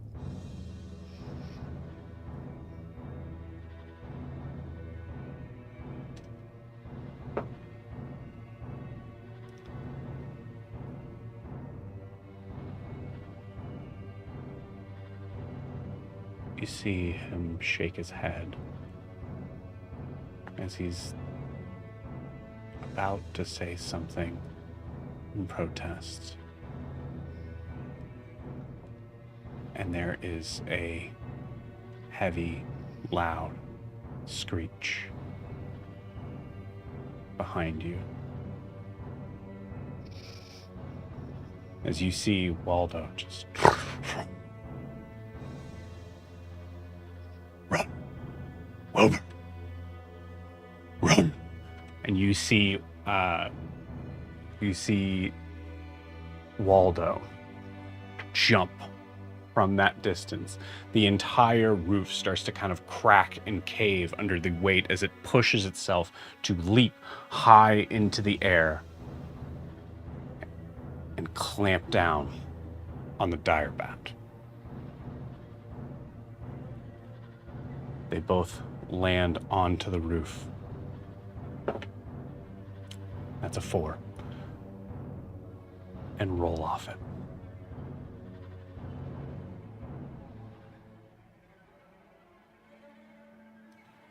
You hear a thud.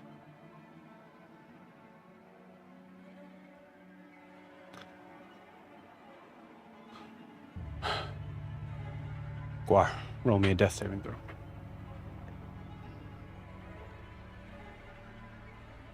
Save.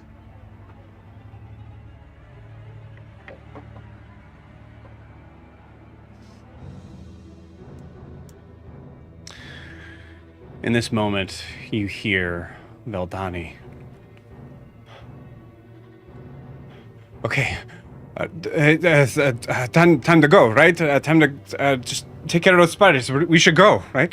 The rest of you that are here, Saren, give me a perception check.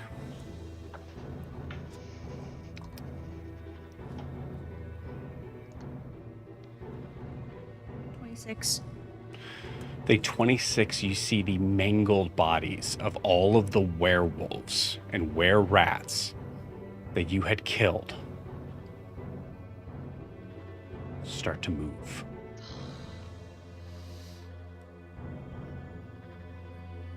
And you know it's time to go. Saren, you say anything? She just screams down to her friends, "They're moving! We gotta go!" You see Valdani and Eldrin match pace, I assume, running towards Guar. Noros putting a trident blocking the path for both of these spiders as he will continue to try to finish them off. It's time to go.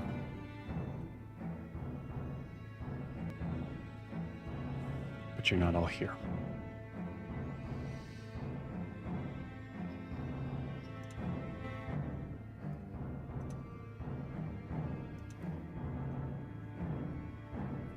Milo.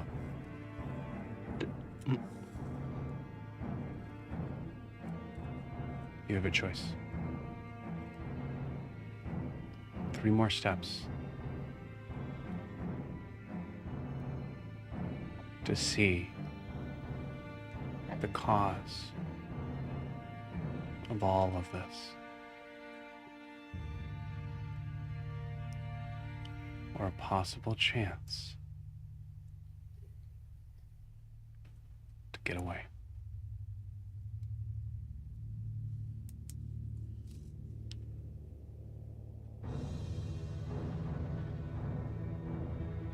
Yeah, the turning back puts me back in that room. And I'm still likely to hit the briars on my way out.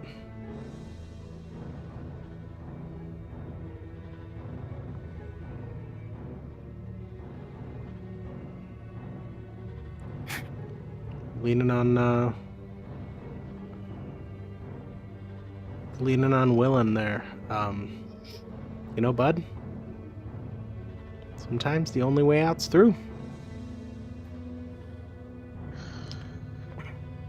Sometimes the only way out is through.